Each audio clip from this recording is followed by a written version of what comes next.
This is episode 21 of the SOC Level 2 pathway of TryHackMe inside of the threat hunting module, and we're going to be going through our first practical exercise where we're hunting for indicating initial user or host compromise hacks that have taken place, and we'll be using Kibana from the Elk stack to make it happen. The intro is pretty straightforward, and since this is actually a free room that's available on TryHackMe, I'm not going to bother you or bore you with just reading all of these things, and we're most likely going to focus on the exercises that we have to actually do today. These are the objectives that we have for today.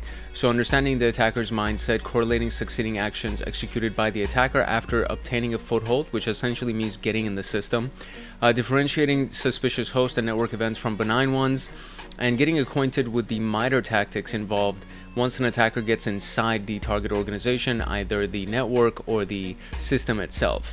These are some of the prerequisites that we have, and all of these are actually available on this channel. So there's a video that's been dedicated to every single one of these rooms, and you're more than welcome to go check them out. And again, since we're actually going through a free room, you can just go through essentially the entire depth of this room and all of the various prerequisites that are for it. And to find whichever one you want, you simply just click that magnifying glass on our channel homepage and then just search for any of these things, and you'll be able to find those videos to help you understand more in depth what we actually are going to be doing today. We have a virtual machine that's been given to us, and since this is a free room, you can also access this virtual machine for free. And there's also an attack box that's given to us that you can either use or you can connect to TryHackMe via VPN to make it happen. So these are the indices or the indexes that we're going to be using with Elk, which is Kibana. And the first one is FileBeat, which is for more servers, it seems like, so Linux servers, syslog Apache audited logs. The second one is the WinLogBeat, that has to do with Windows event logs and Sysmon. And of course we have PacketBeat, that is more for network traffic, capturing packets, and we're going to be analyzing those three indices. These are the network hosts and their operating systems that we have access to. So as the names imply, I'm not going to read through all this stuff, but we're going to be referring to every single one of these hosts and their various operating systems throughout the rest of this room, and all the various exercises that we are going to be running today as well. So I've already started the virtual machine, and I'm already connected to it, as you can see on the right side here. So we're just going to jump in. All right, the first tactic is the initial access tactic. And if we click on this link, it'll actually take us to the MITRE attack website, where it gives us all of the details, all the tea, as they say, with this specific tactic that's inside of essentially pen testing and hacking, and maybe even just malicious attacking. So tactic is initial access, and it represents the techniques and strategies to breach an organization. So as the name implies, it's their initial access, their first entry into your network or your infrastructure. And that's what foothold means. So they get that initial foothold into your system. This specific step focuses on delivering the payload to the system or the network so that they can actually get in. The primary objective is to gain a foothold, as we've already established, and it could be done through social engineering, which is, phishing, or really stealing your credentials from a variety of different ways, exploiting vulnerabilities through public-facing servers, spraying credentials through exposed authentication endpoints, executing command through malicious flash drives, and installing cracked software with hidden malicious code. So this is a little bit something. This would be one of the more advanced ways, I guess you could say. Executing commands through malicious flash drives is one of these things that if they drop a USB drive inside of the parking lot of your company, and one of the employees gets really curious, and they just want to see what's on that USB drive, and they'll go ahead and put it in their work computer, and then the next thing you know, there's something that launches as soon as they plug it into their work computer, and then the attacker is now in your system. Spraying credentials through exposed authentication endpoints is something that would happen if they actually were able to find your authentication endpoints, basically login pages and login forms. Exploiting vulnerabilities through public-facing servers, very similar to that. So these are public pages that anybody can get access to. Social engineering is one of the more tougher ones as well, because you actually are dealing with people, and people sometimes are savvy, and maybe they're stupid. So it's like you could get one of the two extremes. You either get somebody that's really, really smart, or you get somebody that's stupid enough to actually click a link and fill out a form, and now you have their login credentials. So Understanding this tactic is very, very important for us as threat hunters, because we're going to be doing this, and then we're going to be looking out for it, especially as we are on the defensive side and using Kibana to go through the various log files that we have, so on and so forth.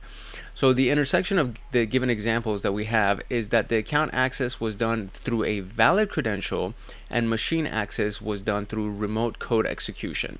So this is the intersection, meaning these are the two things that seem to be existing in all of those specific tactics.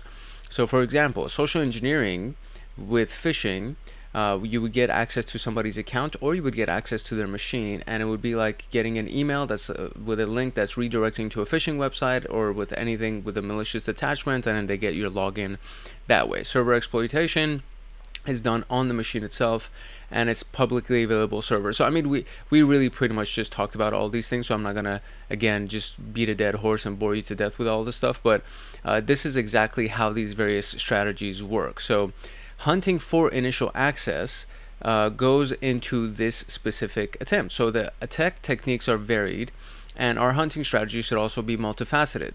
So the goal is to identify signs of the various methods outlined above, and we'll use the following scenarios to build our methodology. Brute forcing via port 22, which is secure shell, exploiting a web application vulnerability, and phishing via links and attachments. So these are the three things that I believe we're going to be working on today. And so brute forcing via SSH would be a jump host type of an attack, and jump host is a server. And so starting with this, we're going to be using the file beat index, and we're going to look for jump host server on July 3rd of 2023. Ensure all the inquiries are set to look for the right index in the time frame, obviously. So brute forcing attacks are focused on authentication events which generate several fatal attempts before successfully retrieving a valid credential. And this is what it's going to look like. So we're going to use the visualize library from the left sidebar, and then we're going to go through these various steps. So I'm going to really just do this instead of just kind of reading through it. I'm actually going to do it, and then we'll use these things to answer the questions that we have at the bottom here. So this part, what I'm going to do is I'm going to read it out loud. I'm going to open this up in a separate window. I'm going to read it out loud, and then I'm going to do all the exercises on an actual page that we have here. So let me first open it in my second monitor to make sure that I actually have it, and I'll keep that open. Very good. And now we're going to go to our full page screen right here and just make sure that we're actually in full page mode. Alright, here we go. And essentially what we got to do to access Kibana is we're going to be using a web page or a website, or essentially Firefox or Google Chrome, whatever it is.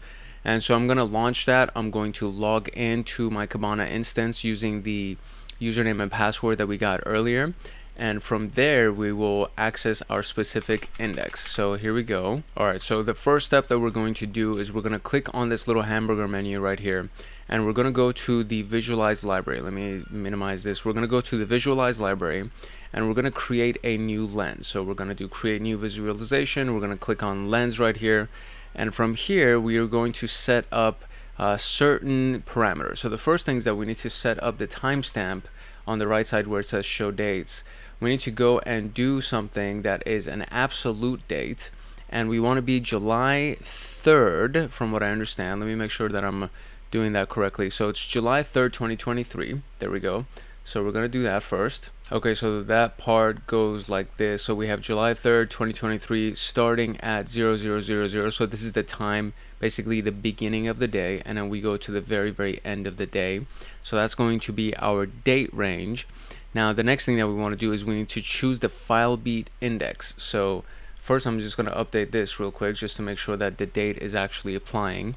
And then right here is where we choose our index. So we drop this down, and then we want file beat. So there we go, we got that, and that's going to end up loading. And then we have the table index to file beat, and the rows and source IP and username, and then the metrics for count. So let's go build those things out. Alright, so first we're going to set this middle piece right here to table. It starts at, I think, bar horizontal stacked is where it starts. So we want to change it to table, and once we do that, the piece on the side right here also updates, and it allows us to add a few rows here that we need. So we're going to first add our rows, which is going to be, I believe, the top values of the source IP from what I remember. So let's double check that real quick. Correct. So it is source IP and username. So I'm going to essentially just search for this in here instead of going through that whole thing. I'm just going to do source.ip and that'll come up. So that'll be source IP. And then the next piece is going to be, there we go. We have the display name. So that's all good. And the next one is going to be username. And we do it the same way. So we just click on top values here. We go here. And then we just type user.name and it'll bring that up for us, and you click that, and then that's essentially what all you need. And then when you click close at the bottom right here, it just adds it to your to list of rows. So we have our 2 rows, which is top value source IP, top value username, and then what we need to do is add a metric at the bottom right here, and essentially we just want the count, the count of the number of records. So we just click on count, and then that should be it. So count of records, and then just close that out. And there we go. So for that, we are all good. And at the top, then we need to start putting some kind of a search parameter here. So the specific language that we're using is KQL. So KQL is the Kibana query language. And there's also something called Lucene that comes with Kibana. So we're not using that. The various queries that we're going to be using are 3 different queries, okay, and we're going to use them, we're going to combine them together using logical operators. So the first one is going to be the host name. So the way that works is, like, let me actually zoom in a little bit so you can see what's going on here. So here we go, we got host name, and there it is. And I think I need to fix my spelling of authentication real quick. So there we go. So we got jump host is the host name, and so and needs to be in caps lock.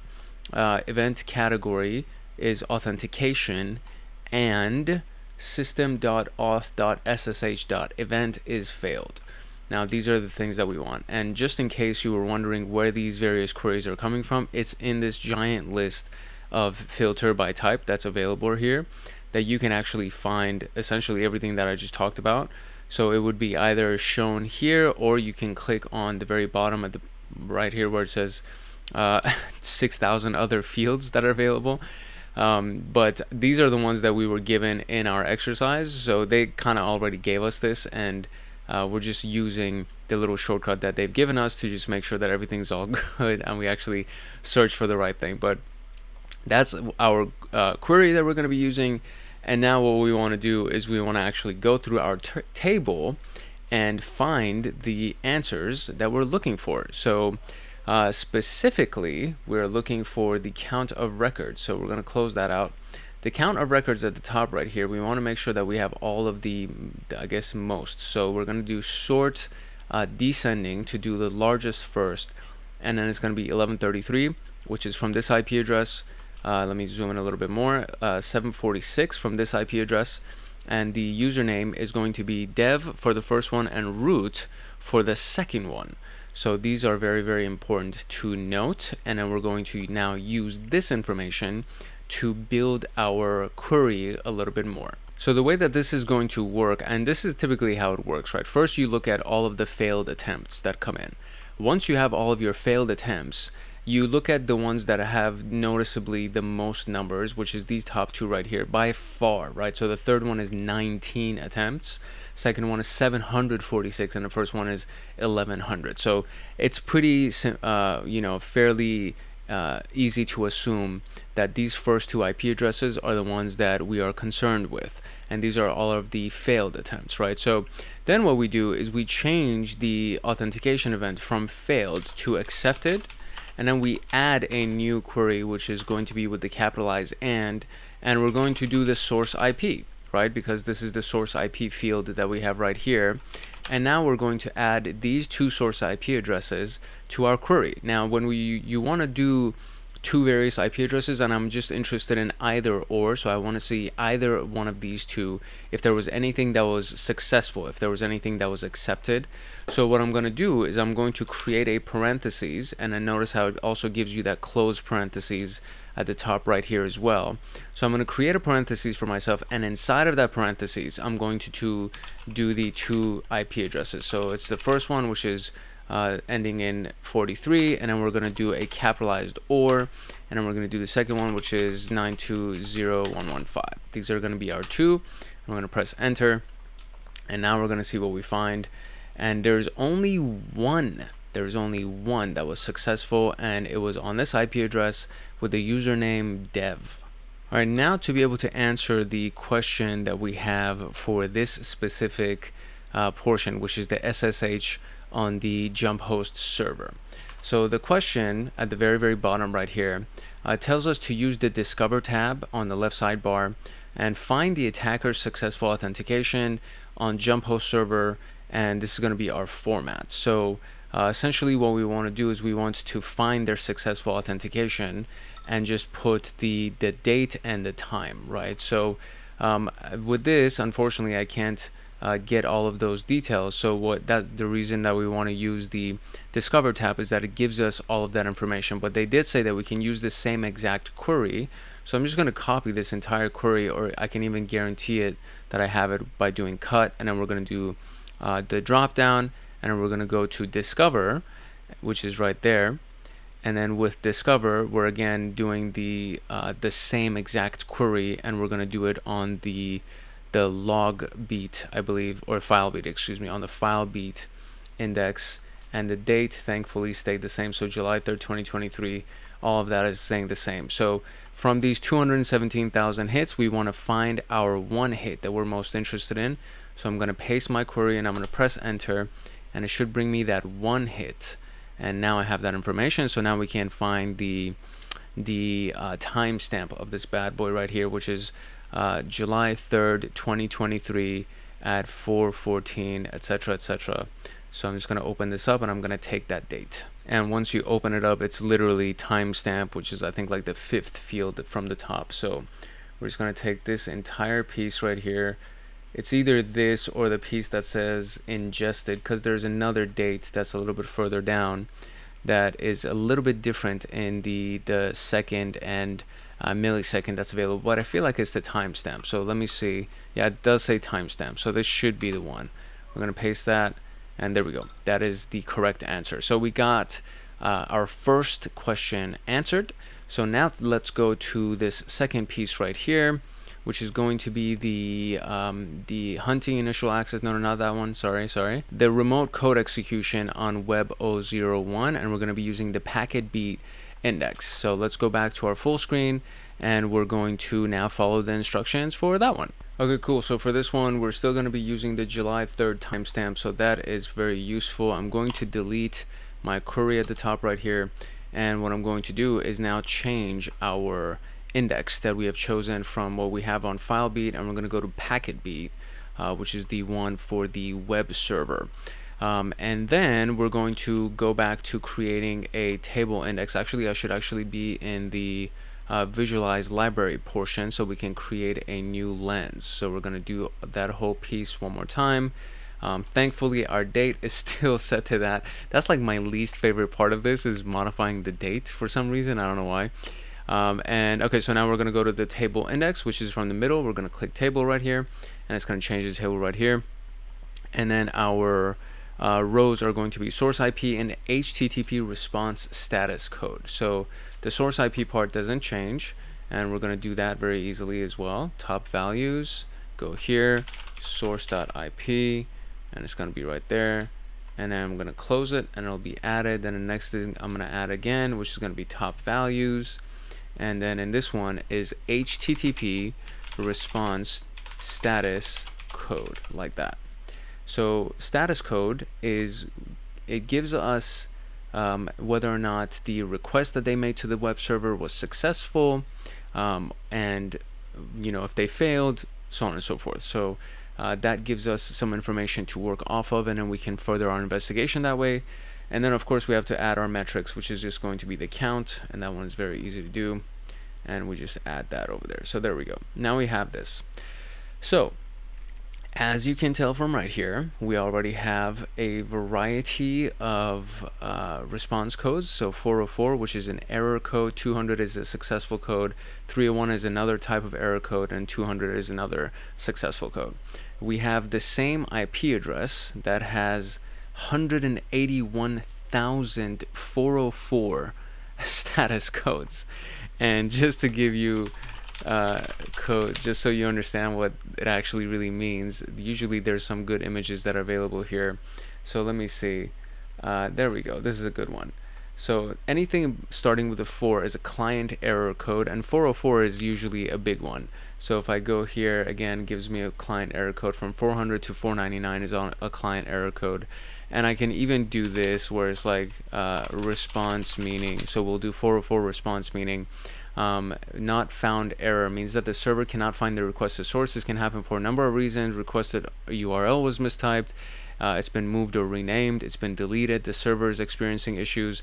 It's a client-side error, it's not a server-side error. The stuff that starts with the 500 is the server-side stuff. So when we're looking at a 404 error, that means that it's a client-side error, meaning the client, meaning the user, made the error.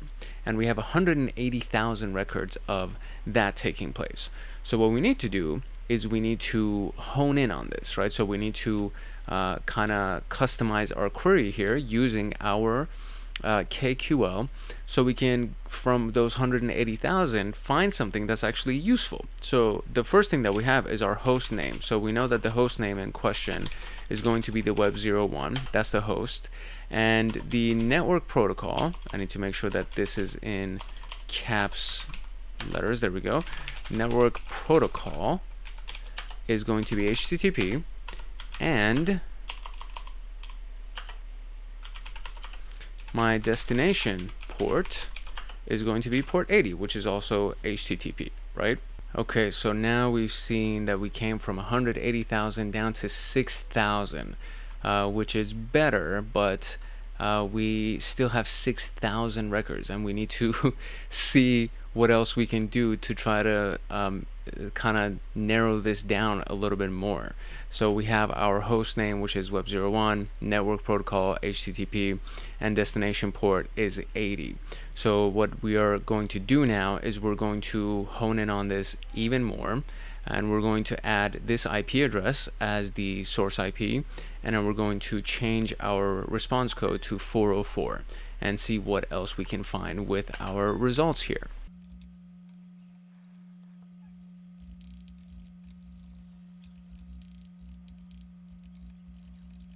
So there we go. We have, and source IP is this IP address, and response status code is 404. So technically it should bring forth out, 6,000 results as well, but it's still honing in. So we're getting a little bit more narrowing down that's going on. So now what we got to do is we got to add a few extra columns in this so that we can find more data about all of these queries. So what we're going to do is, to get the most out of this information, we're going to cut it, again, very similar to what we did last time. We're going to go back to the Discover tab, and we just want to make sure that we are on the same exact index, which is packet beat. We want to make sure that we're in the same date range, which is July 3rd, and then we're going to now paste it in here. Let me make sure I do that right. So we're going to paste that same query in here.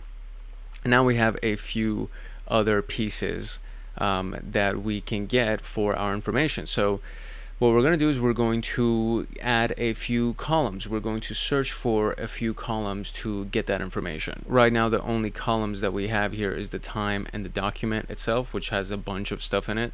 So in the fields on this left side right here, we want to add a few pieces, and these are the ones that they told us to add. So we're going to add query, which is a big one. We're going to do the user agent, which tells us what they used as their software that they were using. So was it Mozilla? Was it Nmap? What was it, right? So we want the user agent original, and then we want the URL query as well. So it should all be under U. So let me find that real quick. It's actually at the very, very bottom because it's the letter U. So URL query is going to be added, and then we're going to add user agent original as well, and those are going to be our 3 columns that we've added. So now you can see that it's here. So we have time, query, URL query, user agent original, and that is the data that we need to kind of hone in on this a little bit. So now what we want to do is we want to find some of the useful information that will help us figure out who is scanning us and who is attacking us and what tools did they use and so on and so forth. So let's see what we can find in this information here. So this is the very top of the list right here. If I scroll down a little bit, I don't even need to scroll down a lot. I scroll down a little bit and I notice that there's a tool called GoBuster, which in a lot of our pen testing videos we've actually used. And GoBuster is an enumeration tool for websites and web applications, and basically you can run it in a lot of different ways where it can give you the subdomains, it can give you directories. So GoBuster is definitely the tool that we are interested in this particular case. And it looks like they have gone and gotten a lot of great information for themselves using GoBuster, and a lot of these extensions don't seem to be really interesting, or excuse me, these directories, these forward slashes, they may not necessarily be fully interesting, but we can always try to hone in and narrow this down as well and see what information they found here.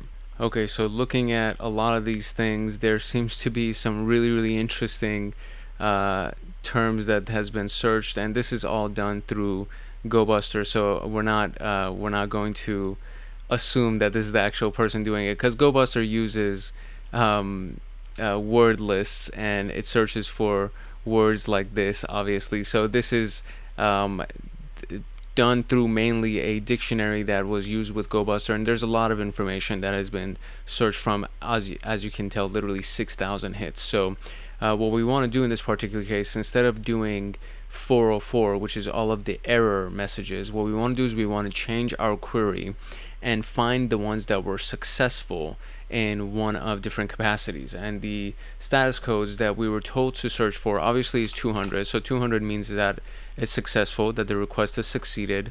Another one that they told us to search for is 301, which means the requested source has been permanently moved to a new URL. And then there's another one that they told us, which is 302, which means that it indicates a temporary redirection. So we want the redirections, we want the pieces that were moved to a new URL, and we want all of the successful queries that they were able to pull off, the successful requests that they were able to pull off. So what I'm going to do in this case is I'm going to change the status code, and I want multiple. So what we're going to do is we're going to put it inside of parentheses, and we're going to do 200 or 301 or 302, and those are going to be our status codes, and we're going to update our query that way. So now let's see what we can find in this instance. Okay, so looking at some of these things again, if we just scroll down over here, we can go back to our portion that we see again these curls, and then we have some GoBusters that are going on. There's an interesting query that went in here, which is a PHP query that wants a GET request from the system, including something from Bootstrap BHP. Let's see what else I can find here. I think that's actually something that's very important to understand, because this specific one has been done with the admin username as well, and it's going against the Gila directory. There's a lot of stuff that was done against the Gila directory, as we can see. So Gila assets, and they did a Who Am I instance as well over here, which seems to be done with just using the Chrome Safari. So it seems like they may have gotten a web shell in this case. They ran ls and trying to get a lot of details about the various documents or various items that were inside of the Gila directory. Using lsla means they want to also see who owns those files and what the permissions are to those. They did a cat against the f password documentary, etc password. So this specific piece is URL encoded, so that means / and then you have etc and then another / password. So they're looking at the etc password and they're trying to concatenate that onto the screen so they can see the contents of that. They look at the config PHP file, and all of this is being done inside of the Gila directory. And then they do a MySQL, changing of the root to getting more information about the databases. So they're doing a lot of stuff that is clearly enumeration and trying to find information about the various assets that are sitting inside of the Gila directory.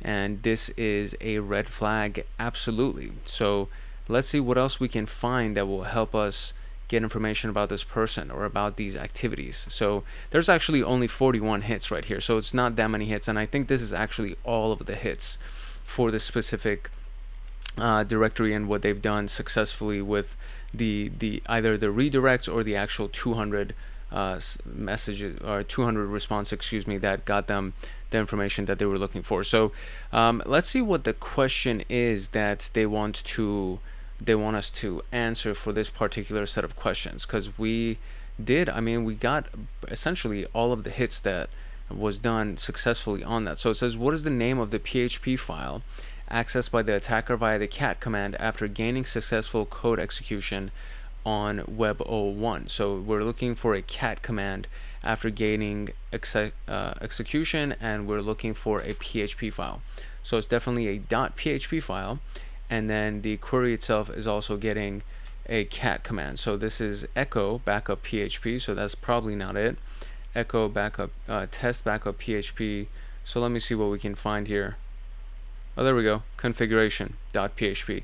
So they used the cat command with config.php, and that is pretty much the answer, I'm willing to bet. So let's see. Okay, there we go, we got it.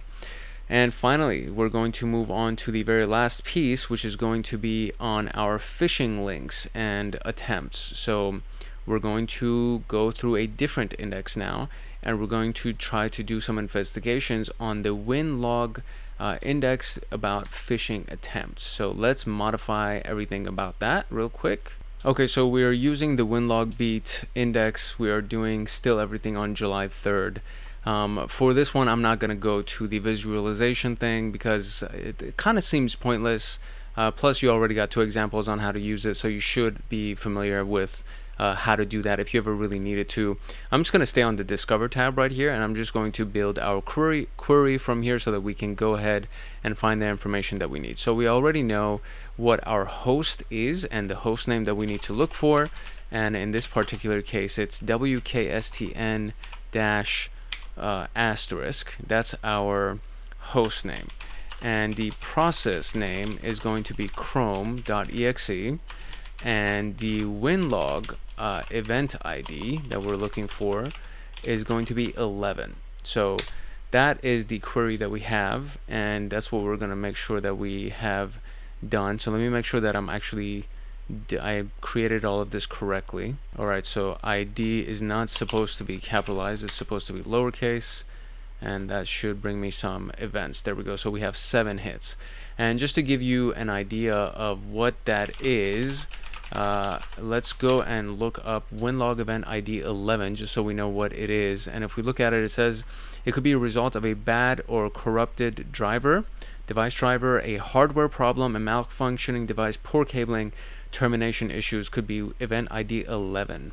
So this is interesting. So it's an error occurring within the driver or the hardware itself. That's what event ID 11 has to do with. So okay, so this is what we got. What we're interested in this particular case for the columns that we want is the computer name, the event user or the event data user, and the file path. So what I'm going to do is I'm going to get rid of the URL query because this is not a web query in any way. We're looking for the computer name specifically.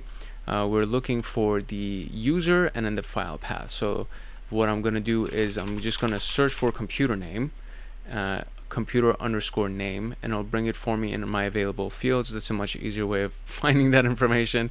And then I want the user, so event data dot user is another one that I'm interested in, and there's that, and then we're going to add that, and then finally we want the file path. So let's go and get that information, and we got that. So there we go.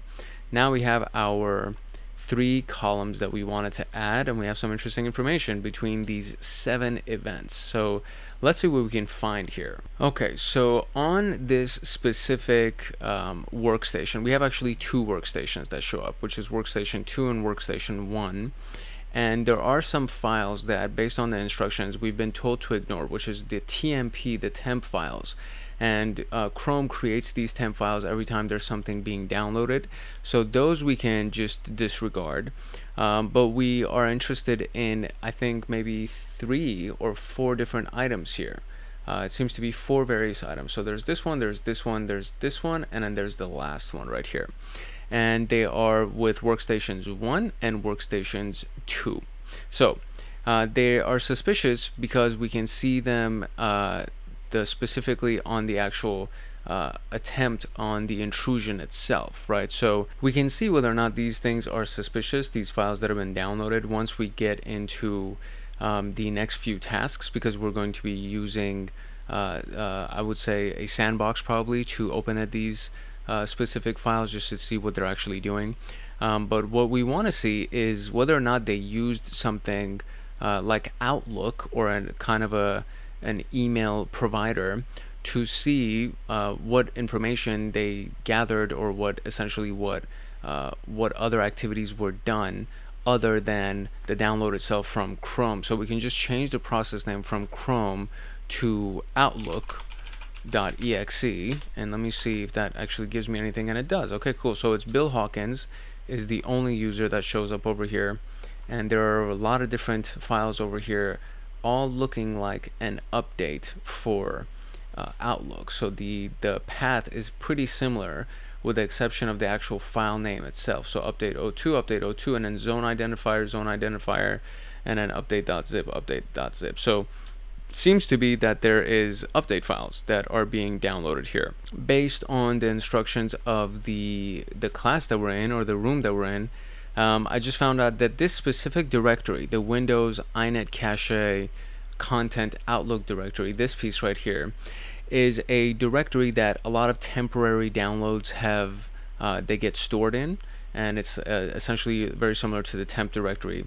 So what we want to look for is anything that has to do with this update.zip, so we can actually kind of hone in and modify our query over here, and just look for *update, and let me just spell that exactly how it is, update.zip *. So it means that asterisk represents like a wildcard character, so it could be anything coming before it and anything coming after it, so we can see what types of activity has gone on with something like that. So we still have 7 hits over here. There's still Bill Hawkins, and we can see that again, update.zip inside of the temp folder, and then inside of the content Outlook iNet Cache, which is another temp folder, there are several update.zips.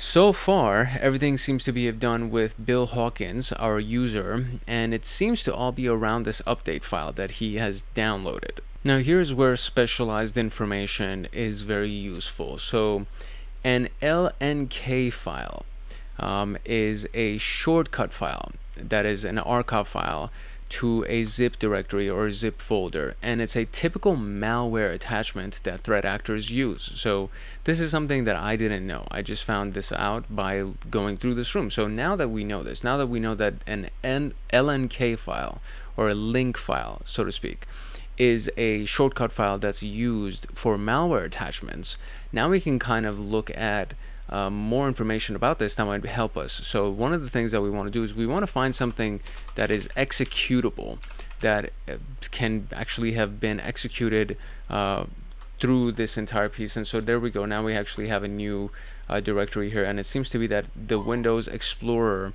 executable is attached to these LNK files. So that seems to be interesting for us. So there's a link that should be available here that I think I can try to see what are the surrounding documents for any of these. So if I just open this by clicking this little arrow and open any of these things, there's something called a surrounding documents. There we go. So surrounding documents link right here. If I click on that, let's see what information that we can find about this. So we still have workstation 1 and workstation 2. What we're interested in is finding workstation 2, everything that has to do with that. So what I'm going to do is I'm going to change it to the workstation 2 threat hunting THM, which is going to be under our WinLog computer name. So I'm going to add that filter real quick. Okay, there we go. And then now we have Bill Hawkins again showing up in this particular case, and the update link being connected to that Explorer. Okay, so far we are onto the right path, it seems. And I think we're actually at the end of our investigation, because there's nothing else at the end of these instructions other than trying to find the answer that's going on. So What we want to do now is try to find the answer to this question. So it says, what is the name of the unusual process executed within the time frame of update link execution on workstation 2? So this specific file was executed on 15/27/24 and 367 on the milliseconds, and then there was 439 and then 702, but this was all literally within 1 second of each other. And then if we go and look at these things, we have smartscreen.exe that was executed, and we have PowerShell.exe that was executed. And I'm going to say that PowerShell.exe is the most suspicious of those, and that is indeed the answer. So as soon as they launched that thing, there was a PowerShell instance that was also launched, and it was most likely done in the background, because SmartScreen is typically associated with doing something in the background.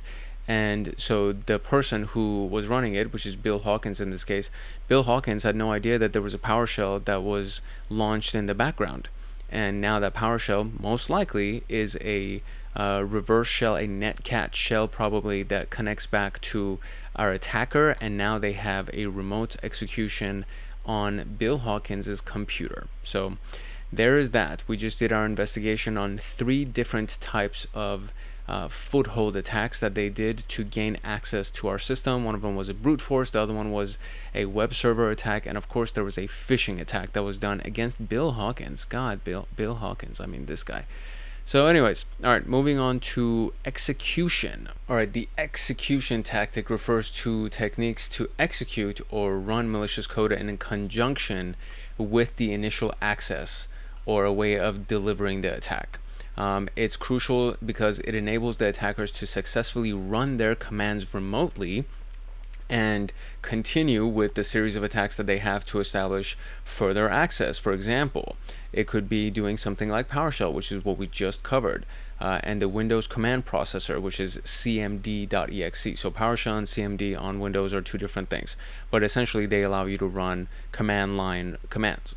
Execution through built-in tools like living off the land binaries, which is the lol bass, or through scripting or programming like Python or PHP. So these are all execution type tools. You can also run those things to download a staged payload, meaning the execution chain to establish remote access starts with a minimized type of execution, and the reduced footprint approach is employed to mitigate the risk of detection. So essentially, instead of running all the commands themselves inside of your command line, they'll just download a payload and then they'll run that, and then that'll do most of the work for them. So it's just a one step that if that one step gets past the detection, then they're good and they don't have to worry about running their remaining commands, because literally that one payload does it for them. So understanding this means that we need to understand a few things so that you can try to hunt for those things better. So command line tools like PowerShell and CMD are one of the things that you're looking for as far as executables are concerned. So if you see PowerShell.exe or CMD.exe being launched inside of your logs, it's something to look towards. Built-in tools like the certutility.exe or the BitsAdmin or the DLL32, all of these things are very, very important to look out for. So using the certutility or BitsAdmin to download a remote payload and then run the DLL on it, right? So you see these in a series. If you see these together, that's something of concern. And then of course, if you see something like os.system, which is a Python version of trying to find the system information about your operating system, or the PHP execution command, these things are important to understand as well. So if you see these things inside of the queries or inside of the command line queries that are being run, it's again another red flag that is important for you. So scripting and programming tools do not always exist on the target machine. It can be predetermined in some cases that the programming tool exists, such as knowing the backend application used by the vulnerable target web server. So these things may not necessarily run. So like Python may not necessarily be working, or may not be even be installed, right? Which I think most computers actually do have it installed. It may not be the most recent version of Python, but they definitely do have some kind of Python installed. Or the target web server may have PHP or Python installed or running. And then you can do something as simple as using Wapalizer, which is a tool that shows you what those things are, right? So let's go and just go on the Microsoft community website, and then one of the the installments that I have as Wobbleizer on my plugins for my web server. And so you run that, and it actually shows you everything that's running on the Microsoft.com website right now. So they have Azure Monitor for analytics, Microsoft Advertising, styled components for their development. They have some JavaScript frameworks. Their HSTS is their security framework. They have JavaScript again running, platform as a service, which is Azure, performance is Azure, Akami, Open Graph, Webpack, etc. So they don't have PHP on here, but some computers, or some web servers, excuse me, you'll see on here that PHP is actually listed as one of their languages or one of the things that they're running. And so if that's the case, then you get some information about that web application or that web server that tells you, hey, these guys are actually using PHP, and then you can continue with potentially using PHP as your scripting or programming language to deliver your payload and execute. So hunting down execution is now going to be something that we're going to run in our exercises for the next piece. So we first hunted down the initial foothold, them getting access to our systems, and now we want to hunt down execution of various signs of them executing their specific commands, or etc, etc, etc. So the first one is going to be on the WinLogBeat index. So I'm going to go over here again, and we're going to go back to our WinLogBeat, or let's just go all the way to discover, and then we'll go from there. Alright, so for WinLogBeat, which is our index right here, we're going to be again inside the same exact date that we want to be in, and a few things that we're looking for in this particular case. So what we're looking for is for command line execution, right? So PowerShell or command prompt inside of this Windows machine, and that actually can fall under a event ID of 1, which is a process creation. Now that doesn't necessarily mean that it's malicious, right? So there's a lot of system administrators that use command line to configure people's workstations and do a lot of things that is legitimate. So it doesn't necessarily mean that an event ID of 1 is a bad thing. That's very important to understand. But what we know is that something bad has happened, and now we're looking for malicious commands being run inside of PowerShell or command line, combined with running the event ID 1 and so on and so forth. So what we're going to do to create our query at the top right here, and we're doing this inside of Discover, and we're doing it in the WinLogBeat index. So first we want our host name to be the workstation, and then we're going to do asterisk to see if it's workstation 1, 2, whatever. The WinLog event ID is going to be 1 for process creation, and then the process name, whoops, let me fix that, process name is going to be inside of parentheses, and that's going to be either cmd.exe or PowerShell.exe. Those are the two processes that we're most interested in. So from 176,000, we got 104 hits that has been populated for us right now. So that's definitely a good start. Now what we want to do is we want to update our fields that we have over here to try to find something interesting in our case. So first and foremost, we're going to add the computer name as one of our fields, and then we're going to do username as the other one, and then what we're interested in is the parent command line, as well as the process command line in general. So we're going to add parent command line, and then we're also going to add process command line as well. So now we have 4 new columns that we've added to our data so that we can get a better understanding of what's been happening inside of this activity. And so if we zoom in on this bad boy here, let's see what we can find. Okay, at first glance, one of the things that seems to be suspicious here is that there's a parent command, or a parent process, which is the temp installer process, which, if you know anything about pen testing, we usually do a lot of things inside of the temp folder inside of any machine, because there is executable permission attached to that folder, so you don't need any specialized permission to access the files inside of that folder, as well as drag and drop files in there, execute files from there, because if there is executable permission on this folder, that means that typically there's executable permission on anything that is inside of that folder. So inside of the temp folder, there seems to be a command executed to launch PowerShell, and then another one, PowerShell ls, and then another one right here, PowerShell print working directory.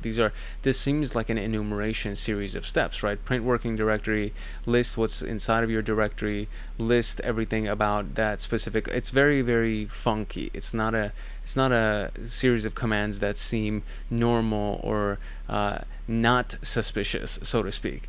And there's a lot of them again right here. So temp installer exe, hostname, who am I, what is inside of the users directory, print my current directory, get print PowerShell.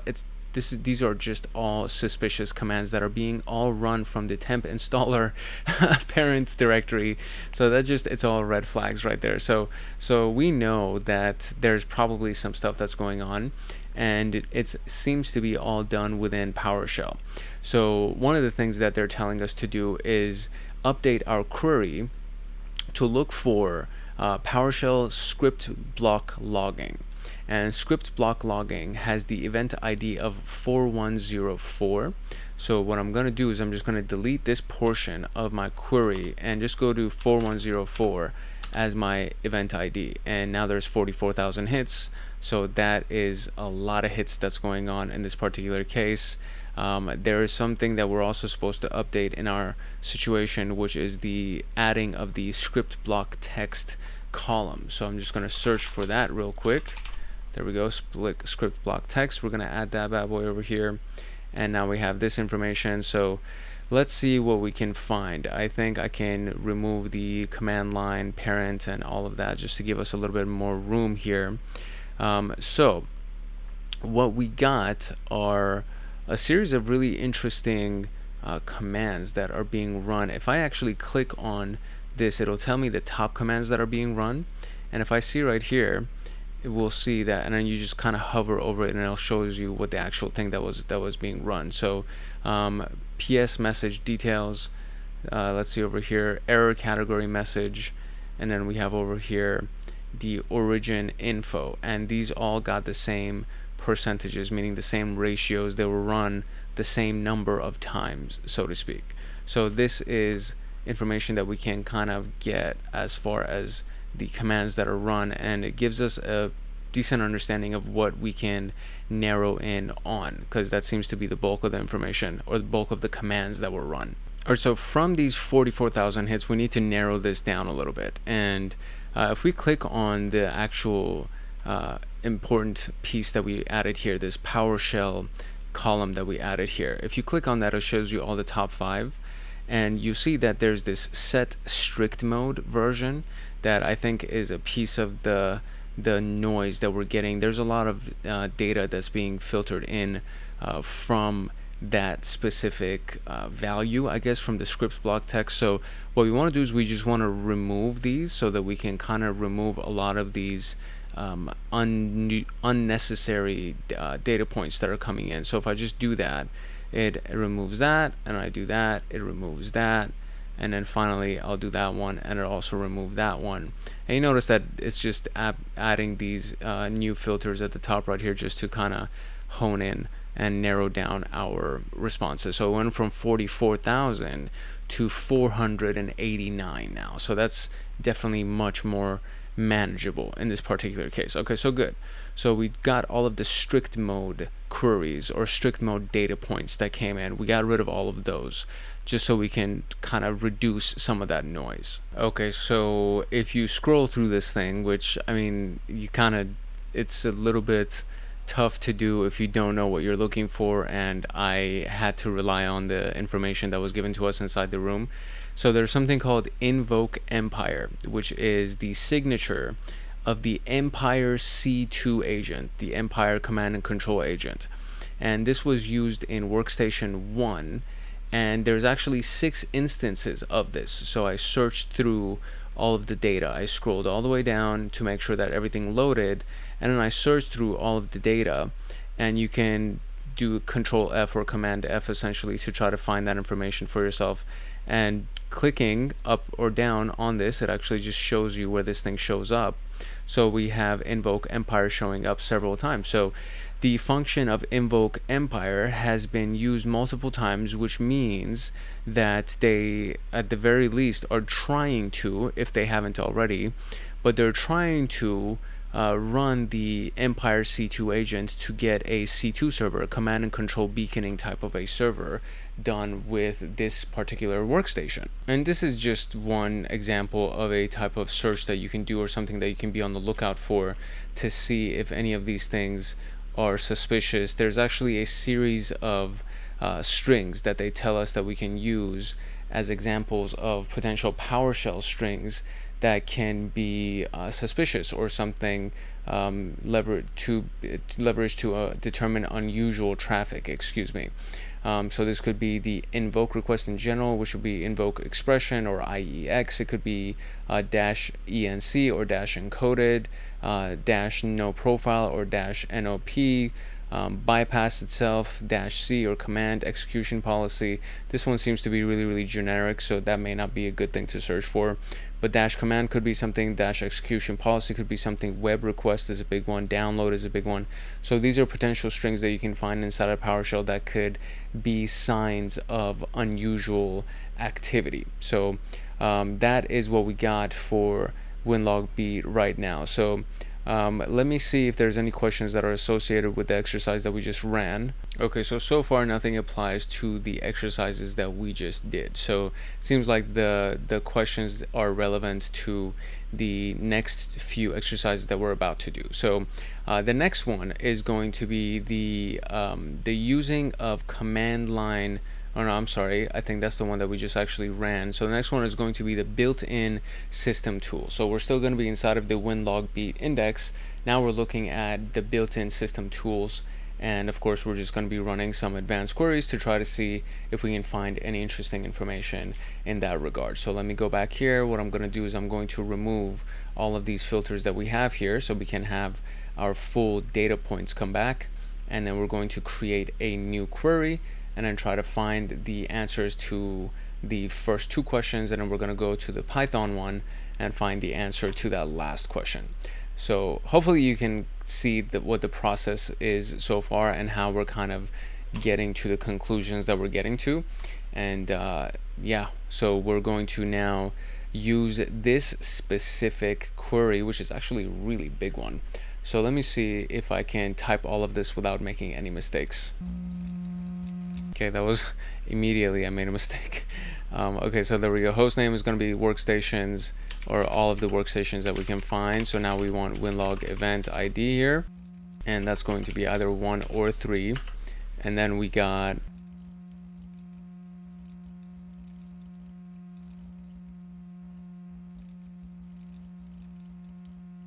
okay, so the first portion of this is fairly straightforward, which is going to be our workstation is going to be that, and then the Winlog event ID is either 1 or 3, and then this is the big piece right here. So if you can see, we have an initial set of parentheses that looks for the process name, and then inside of that initial set of parentheses we have another parentheses that give us all of the potential process names that we're looking for, and then we're going to look for process parent name, and then it's going to be the same names right here. And both of these, so this entire piece right here is inside of one giant parentheses, and then we have the process name that is another set of parentheses with these options, or process parent name, another set of parentheses with those options.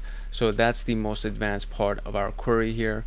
And then now we're going to update this just to see what we can find, and literally 7 hits. So that's actually very useful and probably easy to analyze.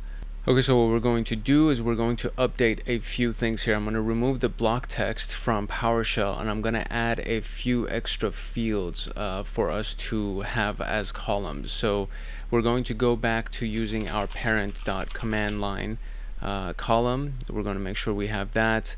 We also want the process name to be there, so we're going to make sure that we add that.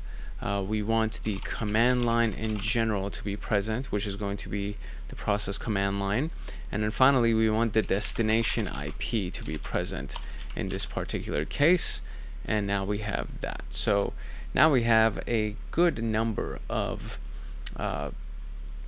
columns that are existing, and you can always collapse the menu on the left hand side, that sidebar, and then bring it back up. So I'm just going to collapse it just to make it a little bit easier for us to search, and I'm going to try to see if I can kind of zoom in on this to make it a little bit easier for us. There we go. You do Control plus and it zooms in on it a little bit more just to make it easier for us to try to find information. Okay, so from here, now what we're trying to do is find from these 7 events what is actually the most useful to us. So let's see here.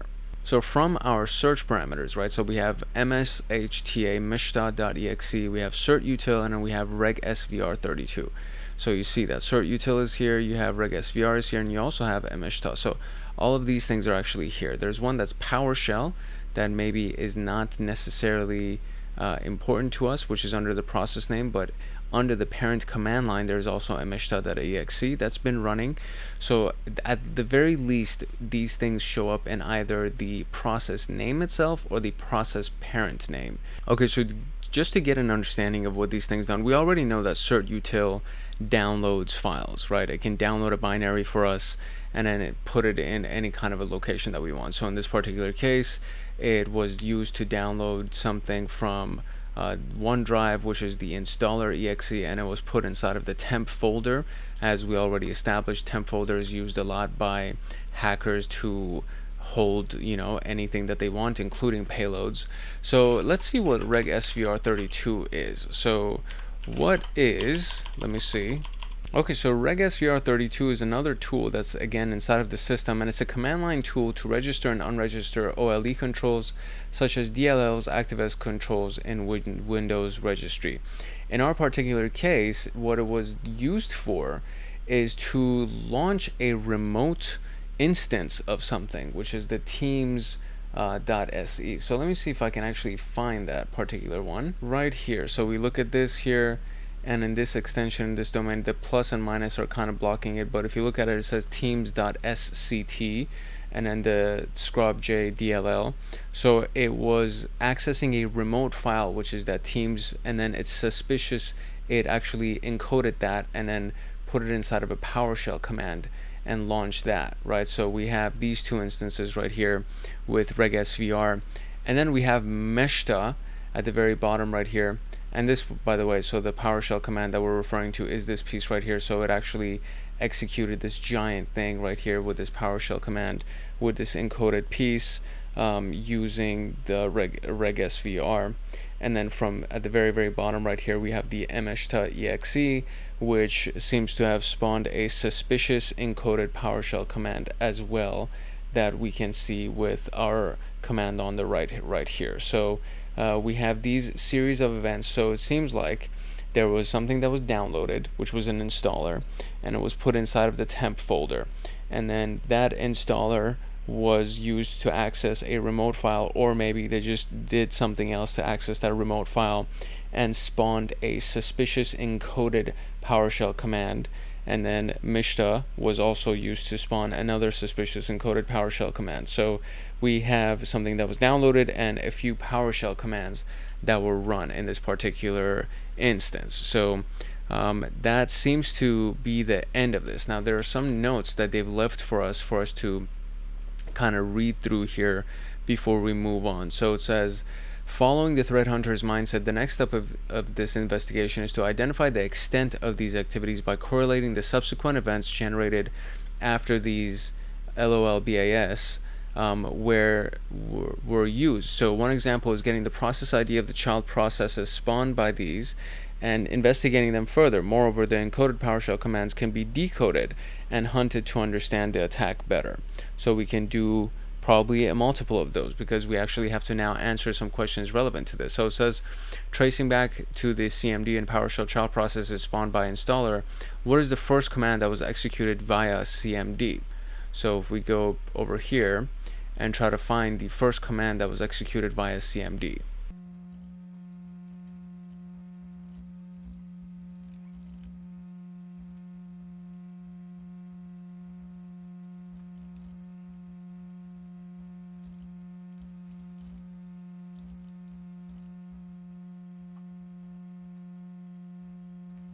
Okay, so basically this is what I use to try to make this work. So I just did installer.exe as my official query at the top right here, and then as one of my filters I added a filter just to kind of show you what it is.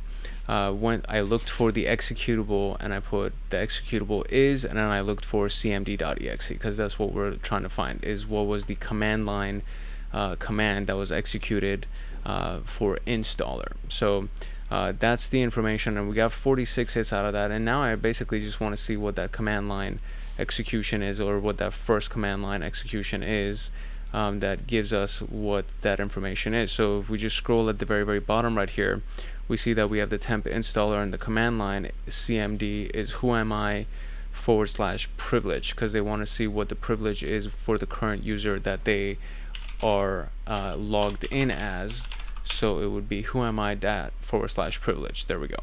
And so using the process ID of the PowerShell process spawned by mshta.exe, what is the destination IP of the network connections made by that process? So we're looking for mshta.exe and the process ID of the PowerShell process, and what's the destination IP of that specific piece. So let's see. Okay, so first I did the mshta.exe as my search, and there's only 4 hits that are available, and then I added the process entity ID as one of my columns just to see what information shows up. And there's only 2, and actually there are 2 specific entity IDs. So what I'm going to do is I'm just going to save them inside of my text real quick, just so I can reuse them. So that's my first one, and then from here I'm going to see if I can get anything from either of these 2 items here. So let me save these real quick.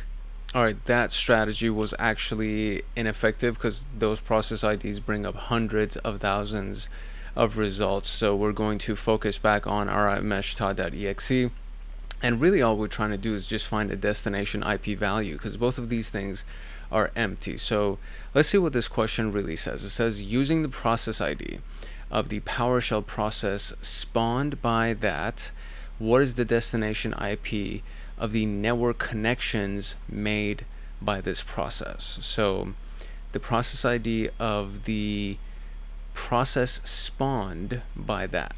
Okay, so actually I was on the right path. So I did use the process ID that I received. I just added a few extra filters here. So I did and winlog event ID number 3 is for network connections that were successfully made, and the process name is PowerShell. So I just added those 2, and then we did actually get a series of destination IP addresses. There's still 70,000 hits, but if we just look at it over here, it's literally the same destination IP address that I mean, everything on the first page is all the same destination IP address. So I believe this is actually the command and control server that the attacker connected to and retrieved all that information. So let's see if that's actually correct here. I think that is correct. Yeah, that is good. So okay, there we go. So I kind of followed along with the hint. So it said first identify the process ID, which I did, and then use it with the Windows log event ID for network connections made, and I just googled that, and that's it. Event ID number 3 is for TCP UDP connections on a machine, including the source and destination host and IP addresses, port numbers, etc. So that is the information that we needed, and we actually got the destination IP address. So I'm very satisfied with that. So now we can move on to the last piece, which is by Python, which is the scripting portion of this information. So scripting and programming tools. So we're going to run some of those exercises to try to find the remaining answers that we need. Okay, so for this one, we're still going to be using the winlog event, but I will wipe this out so that we can reset our queries over here, and I am going to remove most of these specific fields that were interested, or we previously had interested. So I'm going to keep the computer name because that's what we wanted. Username is going to say their process parent command line is going to be their process name, command line itself, destination IP, and we need one other piece right here, which is going to be the destination port. So I'm going to keep that. I'm going to keep everything else, and I'm going to add this. And now we can work on our query to try to find stuff that is done with scripting languages. So the host name is still going to be workstation, and it's going to be asterisk to just open it up to all the workstations.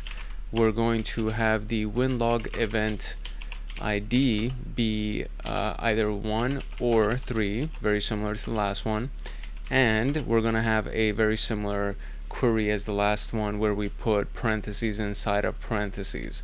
So this is what it's going to look like for this specific portion. So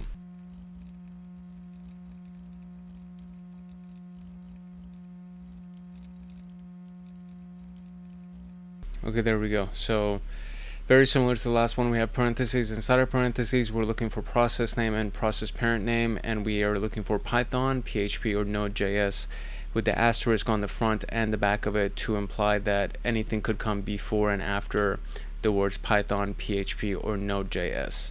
And so let's see, out of the 176,000, how many of them are going to be narrowed down? Okay, so I was missing a colon right there. I got a couple of error messages, but I added that colon and everything's all good. And we got 5 hits in this case. And Python 3 was the process name in multiple versions of this. And then another one where the parent's command line was Python 3, and they ran a specific Python file inside of their tasks. So far, this is interesting. So we have Python 3 version, which is just a basic command to try to see what version of Python they're running.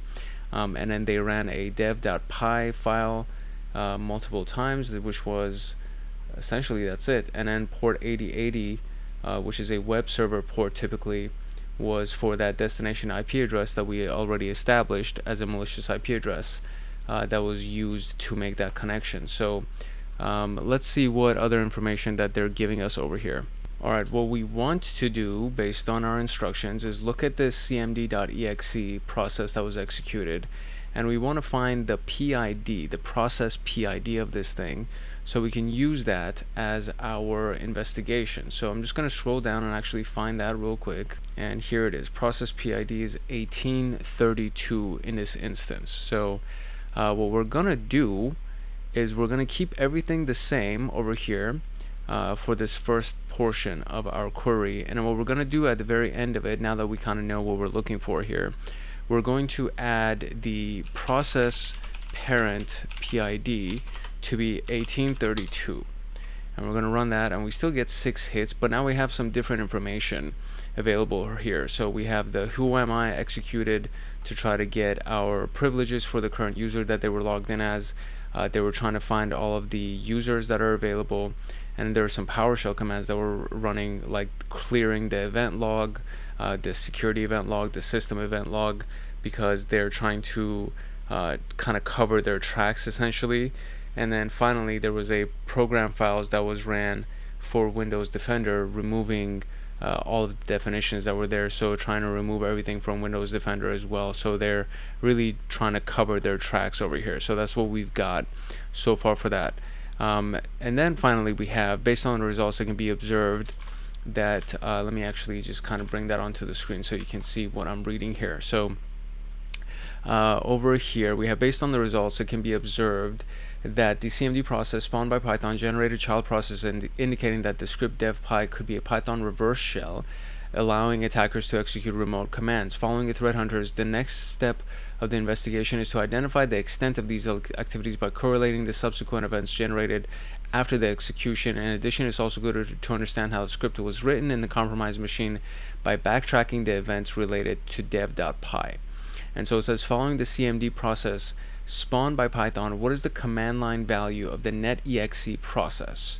So it was net users. That's what I found already. There we go. So they just ran that. So, and there is our task answers. This is actually pretty in-depth lab. I actually like this thing. So that's everything we got for execution. So let's move on to defense evasion. All right, real quick before we move on to defense evasion, I wanted to tell you a little bit about our Hackaholics Anonymous community. This is going to be the premier YouTube community for security professionals and hackers. And if you haven't already checked it out, I would highly recommend you go look at it. The perks are actually really awesome, not just based on my personal opinion, but based on what people have been telling me, and they really are enjoying it. And we're actually getting members coming into this community. So I know for a fact that people are finding this valuable. Now, whether or not you just want to be a supporter and just kind of help us out a little bit, or if you want some of the Python automations or access to the bug bounties that we're going to do, or the Discord chats, or the live streams, or the specific content for the members, depending on what you want from this community, there's a bunch of different perk tiers that are available, and I just think that you should check it out, if nothing else, just so you can see what's available to you at your disposal should you choose to participate in the future. Apart from that, I would love to see you in the community. I would love to see you in our Discord chat. We actually have a lot of great conversations, and we go back and forth, and the community is very helpful to each other. So I think you'll get a lot of value from it. And that's basically all I have to say. That's my plug for the Hackaholics Anonymous community. Now, that being said, let's go back to our lab. Okay, moving on to defense evasion, and essentially, as the name implies, they're going to do everything they can to avoid detection by the network security systems, which is the NIDS essentially, or during or following the infiltration. And it's often achieved by disguising their activities as legitimate operations or by manipulating known benign files or processes. And they do this through a variety of methods. So it could be disabling security software, deleting attack footprints, which is basically traces of them being in the system or in the network, deceiving analysts through masquerading, obfuscating or encryption, executing known bypasses to security controls. And typically this is done by combining this with the execution tactic to achieve better results. So it's typically not done as a standalone tactic here. And it makes it possible for an attacker to run their code while avoiding or minimizing the chances of being detected by the target security system, making the attack much more likely to actually succeed. So understanding this tactic means that you just need to understand that there is not limits to the examples that you've seen, and typically there's no limits in general when it comes down to the ways that somebody can attack your network or your system. These guys are very clever, these guys and gals, excuse me, they're very clever, and they're always coming up with new ways to do this. And we're going to use these specific examples in our video, but just keep in mind that this is not the be-all and end-all list of what's possible for evading detection and all of that stuff. So the technique itself would be disabling the software. So it could be disabling Windows Defender via command line, or reverting the updated detection signatures, deleting logs, so essentially any event logs, deceiving the analyst by mimicking process names or spoofing parents or process IDs, and executing bypasses like using known vulnerabilities or modifying host configurations to bypass any of these controls. So what we're going to be doing is we're going to go through our virtual machine that we had, and we're going to use our Kibana instance, use the winlog beat index, and then we're just going to run all of these things to do our detection and find the answers to our questions at the bottom right here. So that's essentially what defense evasion is all about. And you can, of course, as usual, just go and read up on this and try to find all of the details, all the nitty-gritty stuff on the MITRE website under the MITRE attack framework. So that being said, let's jump into our Kibana instance and let's look at this index. All right, so here we are. The first thing that we're going to look at is a couple of commands that would indicate that the attacker is trying to disable the antivirus on our host. So since our host is the winlog beat, let me just make sure that, so our index is the winlog beat index right here. For our search parameter, we're going to use the host name as our first query portion, and that's going to be the workstation we've done multiple times. So let me zoom in a little bit for you. We got the workstation with the asterisk, meaning it could be workstation 1, 2, 3, whatever. And we're going to add in parentheses another series of asterisks. And one of them is going to be looking for the string disable real-time monitoring. because this is actually one of the commands inside of the command line for Windows that is combined with PowerShell's set MP preference essentially. And what all of that does is that it disables the real-time monitoring on the device. So that's the first thing that we want to have as our string to kind of search inside of the commands. And the next one is going to be the remove definitions. And let me make sure I just spell that correctly. And both of them start with an asterisk and end with an asterisk, because essentially we want to just look for this inside of any series of commands or any combination of commands. And the remove definitions used with the npcmd run executable that removes all of the existing signatures of Windows Defender. So remove definition removes all of the existing signatures from Windows Defender, and disable real-time monitoring, as the name implies, disables all of the real-time monitoring on site in the device that you're actually running. So we're going to run this, and then what we want to do on our available fields right here, we want to add a few things for us to be able to see in our table. So as soon as I run it, we see that we have 42 hits that are available in the situation. And what I'm going to do is over here in my available fields, I'm going to search for the following fields so that we can get a good understanding of what's going on. The first one is the WinLog computer name. That's the one that I want.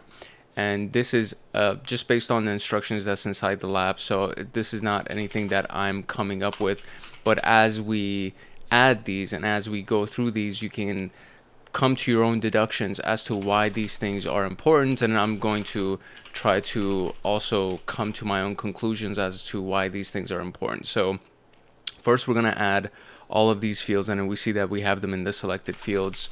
So the process name, this is one that we've used frequently, and the process command line as well we've used frequently.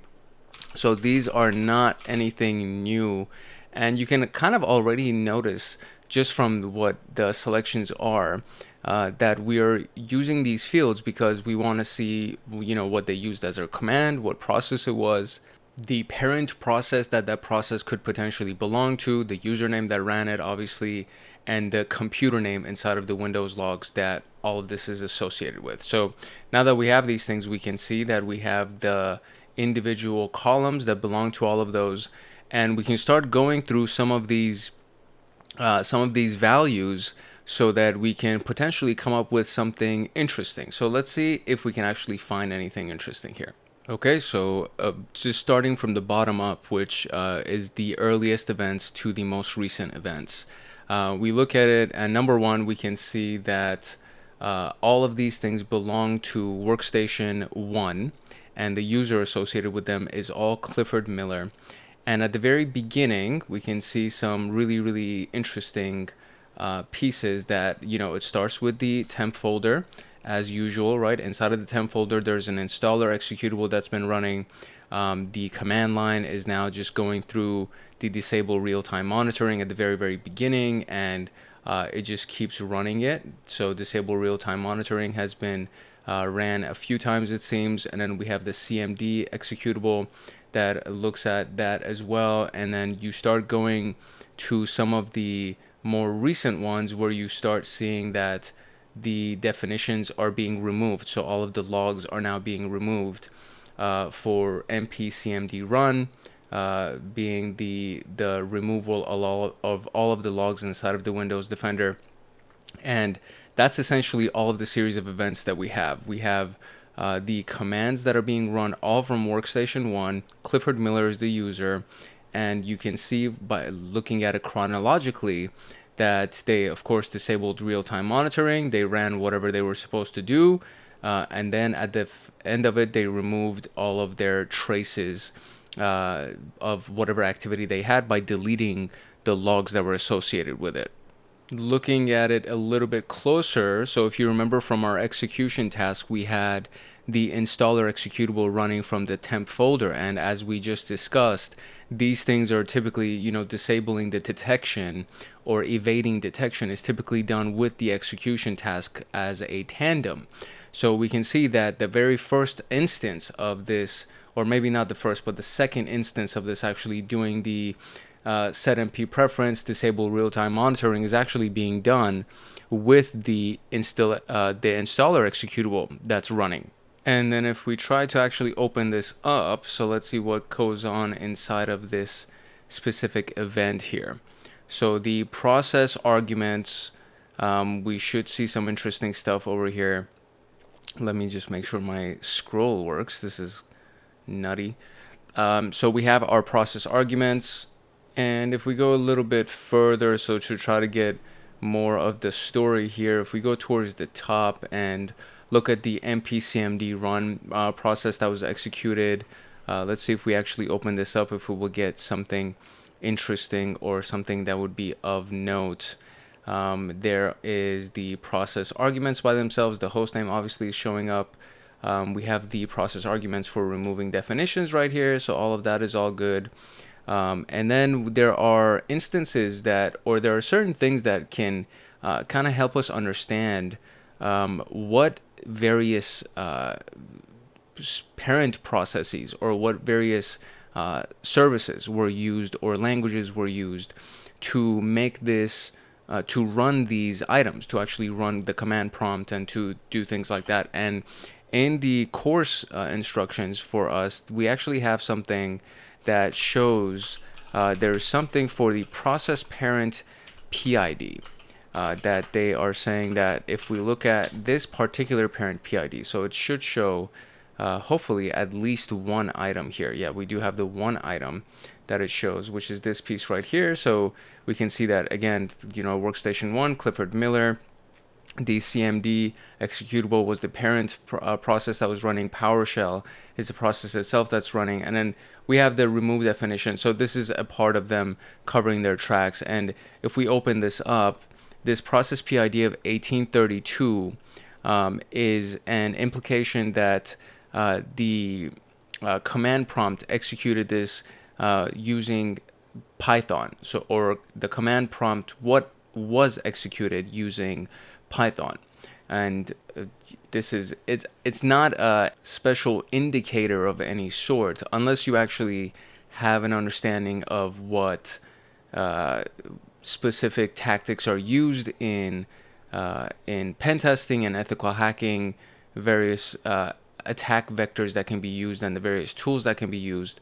And Python is one of those big ones. And so if these are like nuanced details, like if you don't know what the PID of 1832 is supposed to mean, it doesn't make any kind, it won't stand out to you. It doesn't make any kind of sense to just look at it and be like, oh, you know, this is what this process belongs to. Because for me, again, like I haven't memorized what the PIDs are. I don't know that 1832 is relevant to any particular process being spawned by Python, but this is based on the notes that we have in our lab. So they explain it to us that it's like, hey, np cmd run was executed by cmd with this PID correlating to the command prompt being spawned by Python. And that is one of the various tools or various hints that we get to kind of further our investigation. So by following the mindset, the next step of this is to identify the extent of the activities by correlating the subsequent events generated after the execution of these commands. And the attacker is expected to execute more malicious commands since the existing antivirus has now been successfully disabled.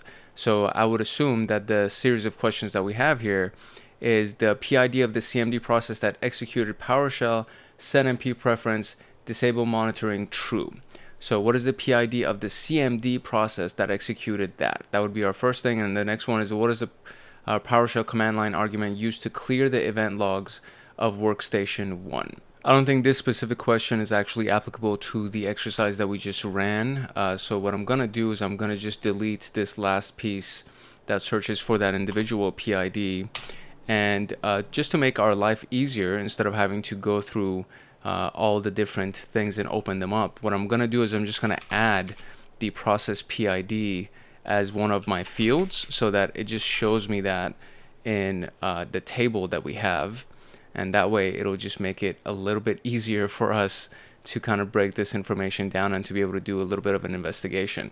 So we have the process PID that's been added, and yeah, there we go. That should be it. So it is the very last thing that we see on the right hand side. So the specific command that we're looking for is PowerShell set MP preference disable real-time monitoring, which is the first series of commands at the bottom right here. So if we just go to the bottom and then look at the they said that the executed this that executed PowerShell setmp preference at the very beginning. So CMD PowerShell setmp preference disable real-time monitoring, true.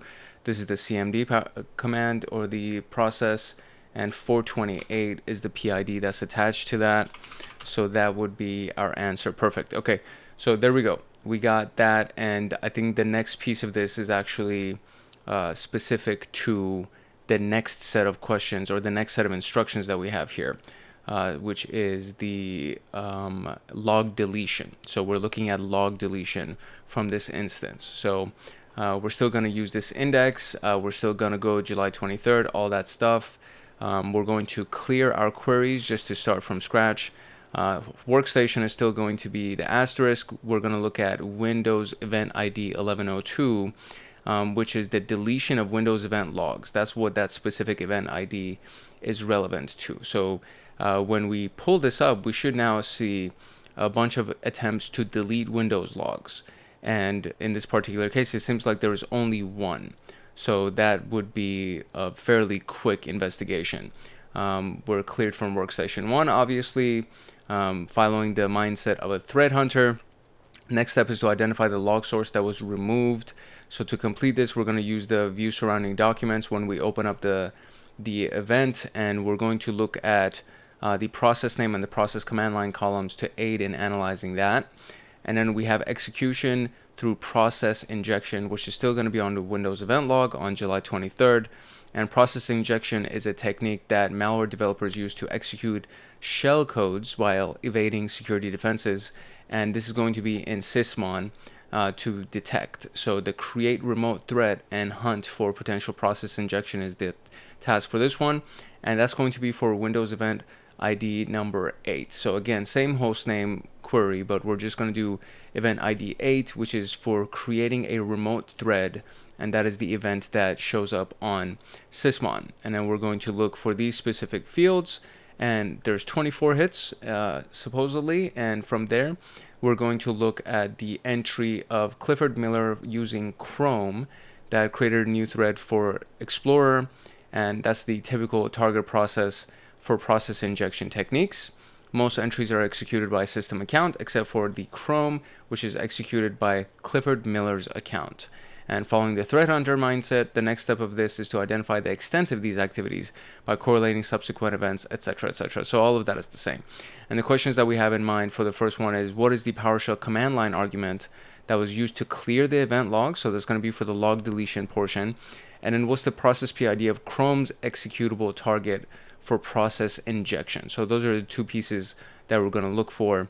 This is going to be the event ID 8 for the Chrome piece, and then this is going to be event ID 11 for the log deletion, or excuse me, 1102 for log deletion. So let's jump into our system here. We're going to keep the first portion of this exactly the same, which is going to be the workstation, etc., etc., but we're going to change the piece for the event ID detection. So it's gonna look a little bit like this. Okay, so there's our one event, and let's see here. Whoops, I accidentally deleted it by clicking minus. Okay, so there's the event. And essentially what we're looking for in this particular case is the command that was used to delete the log, from what I understand. So we're just gonna open this thing up and see what command we can find in here. And to actually find it, it won't be inside of the genuine general information over here. We actually have to go to our view surrounding documents link, which will open up a new piece for us. And then we'll see that we have a lot of commands, or I guess a handful of commands that are being run.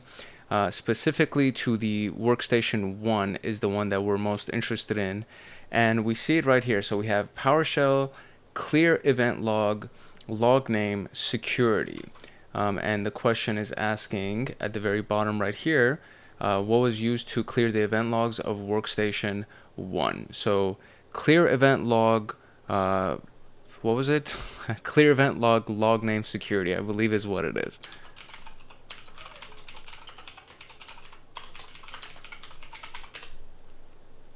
Yes, very good. And the next one is, what is the process PID of Chrome's executable? So then we're going to go to the next event ID, which was event ID number 8, to try to pull that information. So let me go back to my window right here, and let's go back to our Discover. And from here, I gotta go back to the winlog beat and do all that piece. So let me write the query real quick. All right, there we go. So workstation is going to be everything that shows up, and then the event ID is event ID number 8. And I gotta add all of my fields that I would be most interested in this particular case. So let's run that real quick.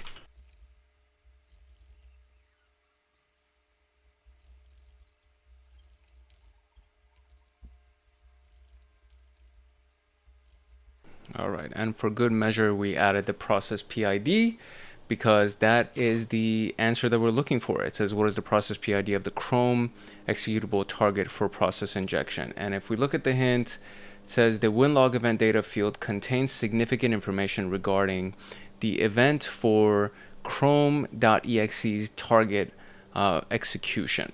So we have 24 hits in this particular case. We're going to be looking for the entry of Clifford Miller, Chrome executable, Explorer exe. And of course, we're mostly looking for the workstation 1 in this particular case. So if I look at, I actually want to add also the username as well. Okay, so for these particular events, there seems to be no user.name just by itself. So we're going to have to do this a little bit manually.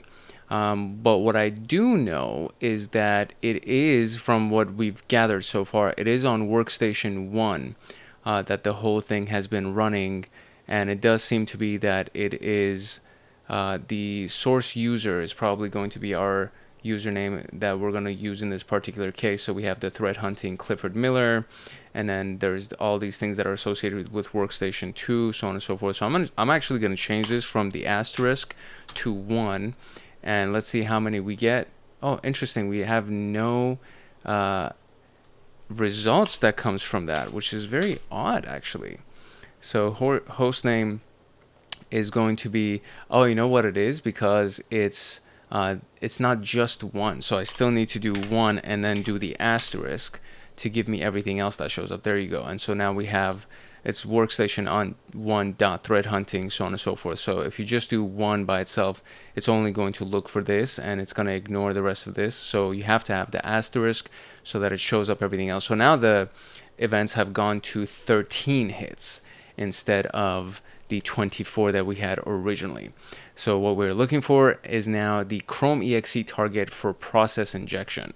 So I mean, out of all of these things, there's literally only one item that actually stands out as looking shady, which is this specific item right here, the Chrome.exe by Clifford Miller, and this is our Windows Explorer target image that's been used. So that is all important, and the specific item that they're looking for is the target for process injection, process PID. So I think I want to say it's the target PID. I don't think it's the actual PID itself. It's also, this little hint kind of helps us because they're looking for a 4-digit number instead of looking for a 2-digit number, which is what the PID is that's associated with here. So I'm going to actually look for PID one more time over here.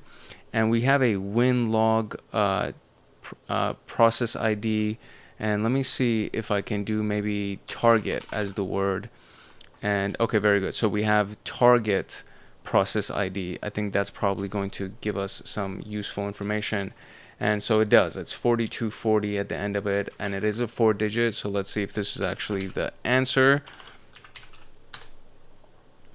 Yeah, very good. Okay, so it is the answer. So most of this is being done from deduction. So I'm deducing to get the answer, because I am going through this at the same time. I'm learning at the same time that you're learning. So as I'm going through this video, I'm using everything that I've learned previously with some of the instructions that we're getting over here to try to deduce and try to find the answers that we're looking for.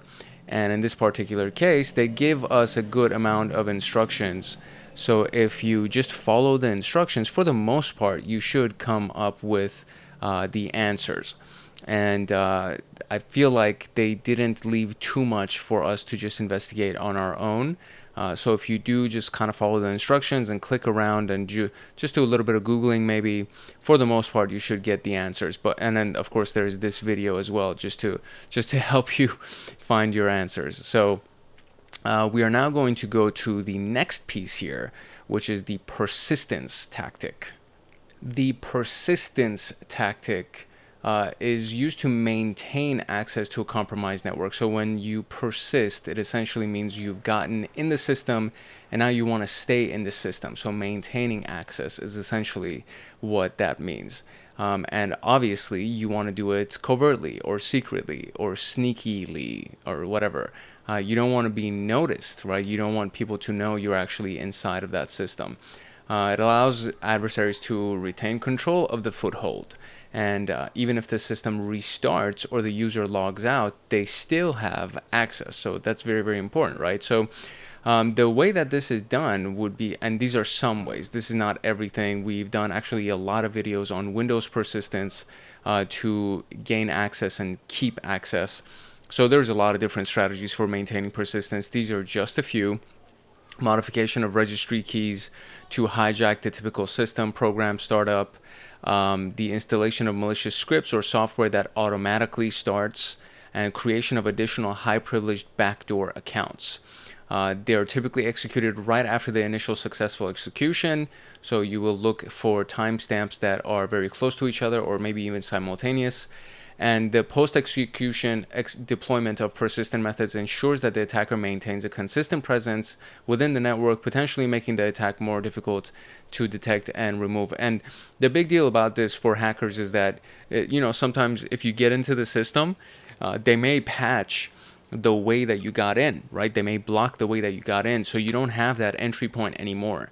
So you have to get persistence on that system just in case they block that initial access that you got in, and now you won't be able to get in, so you have to stay in. That's essentially the point here. So just to kind of get an idea of the specific tactics that they shared with us so far, the techniques, the modification of registry keys is done using the reg executable to modify registry keys such as run or run once. Those are two specific processes that are for system boot up. So when the system starts, when the computer starts, either run is one of the commands that goes within the background of all the commands that are being run, or the run once.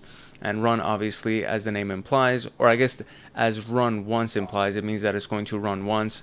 Run is meant to be run every single time that you start the system. Installation of auto start scripts would be done with the scheduled tasks. So if something is scheduled to run consistently and you find out what that scheduled task is, and then you go ahead and manipulate that specific file that runs the executable or has that scheduled task, you can put your malware in there, you could put a payload in there, anything of the sort, and gain a reverse shell every time that scheduled task runs. And then you have a creation of additional accounts. So essentially we're just making a new user and adding it to the local admin group, and since you created the user, you have the login information for that user and you're part of the admin group. So if you can do that, that would be great as well. Hunting persistence, specifically what we're going to go after is the scheduled task creation and the registry key modification to try to hunt this thing down. And it's going to be inside of our winlog beat index, again, for all of these things. And what we're going to try to look for are the scheduled task, which is event ID 4698. So if Windows Advanced Audit Policy is properly configured, you can use this event for the creation of a scheduled task. And then if you don't have that, you can use the following keywords for hunting commands like SC tasks or SCH task, which is the name for the executable, and the register scheduled task inside a PowerShell. So that this entire piece right here could be one command that you got. But in this particular case, what we're going to do is we're going to do both of them. So we're going to look for the event ID 4698, or we're going to look for these strings inside of any of the commands that are being run to see if we can track any of that stuff down. And then we're going to look for these specific fields to see if there's anything interesting that shows up, and I'm not gonna try to give it away, but for the most part, they're gonna tell us exactly what to look for. And then the next piece is the registry key modification that gives us the query to look for. And this is the event ID 13 with the WinLog channel being Microsoft Windows Sysmon operational. And it gives us 1400 hits, so we definitely have to kind of hone in on this. And to ease the way of it, we're going to focus on these specific registry keys that are typically abused by threat actors to reduce those results from 1400 to something a little bit smaller. And then we're going to focus on these fields, and it gives us 12 hits, which is very useful, and we should be able to find the information that we need from that and be able to answer these questions. And there's only 2 questions here. So what's the name of the parent process of the CMD process that executed the scheduled task? And then using the process ID of malicious regi execution, what is the value of the process command line used to execute the registry modification? So those are going to be our 2 questions that we're going to keep an eye out for as we go through our WinLog index. So let's go back to our section here. We're going to keep most of these things, I think, the same, and we're just going to modify a few of these. So let me open it up on my second monitor here. All right, so for the scheduled task, for the most part, I think we've kept this piece exactly the same for all of our queries, so that part isn't going to change. What we are going to look for is we're going to do a parentheses, and we're going to first put the event ID that we're looking for, which is in this case 4698, and then we're going to do or, and then we're going to look for another set of strings, which is in this case the scheduled tasks string, and it's going to be another or, and then we're going to do the register scheduled. Whoa, what's happening here? Sorry about that. That was a weird little technical difficulty that we had here. So 4698 is going to be our event, and then we're going to try type this out one more time. Hopefully this time it won't freak out on me. There we go. So schedule tasks, in this particular case, this string is relevant to the executable itself. And then this is the CMDlet, the commandlet that's used inside of PowerShell. So we're going to look for either schedule tasks or the register schedule task or this particular event ID. So let's see what we can find inside of our WinLog beat index. Okay, so here's the query. I had to make some modifications. So just in case you use the last portion, I changed this from 1 to asterisk. I had to make sure that this entire piece right here was sitting inside of these 2 parentheses, and that's basically it. Those are the 2 main edits that I made. And so we have 13 hits in this particular case, and what we need to do now is update the fields that we're interested in. So a computer name is going to stay here. I'm going to add username, so hopefully this should actually exist in this particular set of results, and it does. Very good. And we're going to add a few more. Okay, so there we go. That's what we got. We got the computer name, username, process command, the WinLog event ID, and the event data task name. And these are the various things that we have over here. So this is our set of results over here. And the question that we had was mostly relevant or only relevant to the name of the parent process of the CMD.exe that executed the creation of the scheduled task. So what we're looking for is the creation of the scheduled task, and then we're looking for the name of the process that pulled it off. To make this a little bit easier, I'm actually going to add a new set of values here, or columns here. So I want the process parent name to actually be here, and I also want the process parent command line to also be here, because those are actually useful for this particular search that we're doing. So we're going to have those added to this as well. And so let's see, the process parent name in this particular case, we have CMD and we have PowerShell. That's basically all we got. And the command that was run that we're looking for is the command that was run to schedule the task, right? So the executed the scheduled task creation. So in this particular case, I'm just looking at the command line of the parent itself that's been done and we're going to do scheduled task creation. You can also do a control F type of a thing if you know what kind of command you're looking for.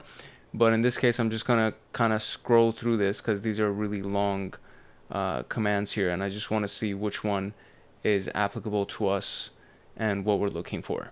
All right, so just to give you some intel as far as, you know, using our power of deduction here. So our command right here is also visible, and we can see right here that it says schedule task create. And let me make sure I don't, this thing just keeps messing with me. So right here it says schedule task create. Okay, so this is one that has schedule task create, and the command or the process that's attached to that is cmd.exe. That was the second one, because this is the more recent one. If we look at the timestamp over here, okay, this is the earlier one. So this would be the first one that has ran, and this also has scheduled task create in it, and this is a PowerShell command that was ran.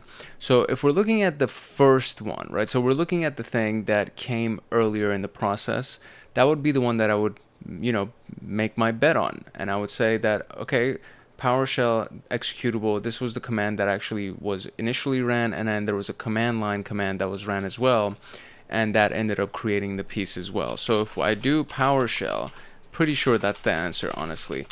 Yeah, there we go. So it is the name of the parent process that executed the scheduled task creation, and that is the answer for this one. So the next one is the process ID of malicious regexc execution. So this is for the registry change that was done. So this is this exercise right here, the registry key modification. So we're going to update our query first, and then we're going to update it some more because we have 1400 hits on that initial one, and 1400 hits is a lot for you to manually sift and sort through. So from there, we're going to update the query, and then hopefully we'll find what the actual registry is, or the registry value that was used to make the modification. So first and foremost, let's do the first version of the query just to kind of get some exercise here. So it is again going to be the hostname workstation asterisk, and then we're going to update a few things on the back end right here. All right, there we go. That's it. So the hostname stays the same. The event ID is being 13, and the winlog channel is Microsoft Windows Sysmon operational, and this is going to be the registry portion of the value that we're searching for, and automatically we see that it's 1400 hits. So again, that's just a lot of hits. That's a lot of stuff to sift and sort through. So what we're gonna do is we're gonna update our value a little bit and add the registry path search parameter, and then for that search parameter we're gonna add a few extra values in here. So I'm gonna do and here, and then I'm gonna go and add a whole other piece for the registry path.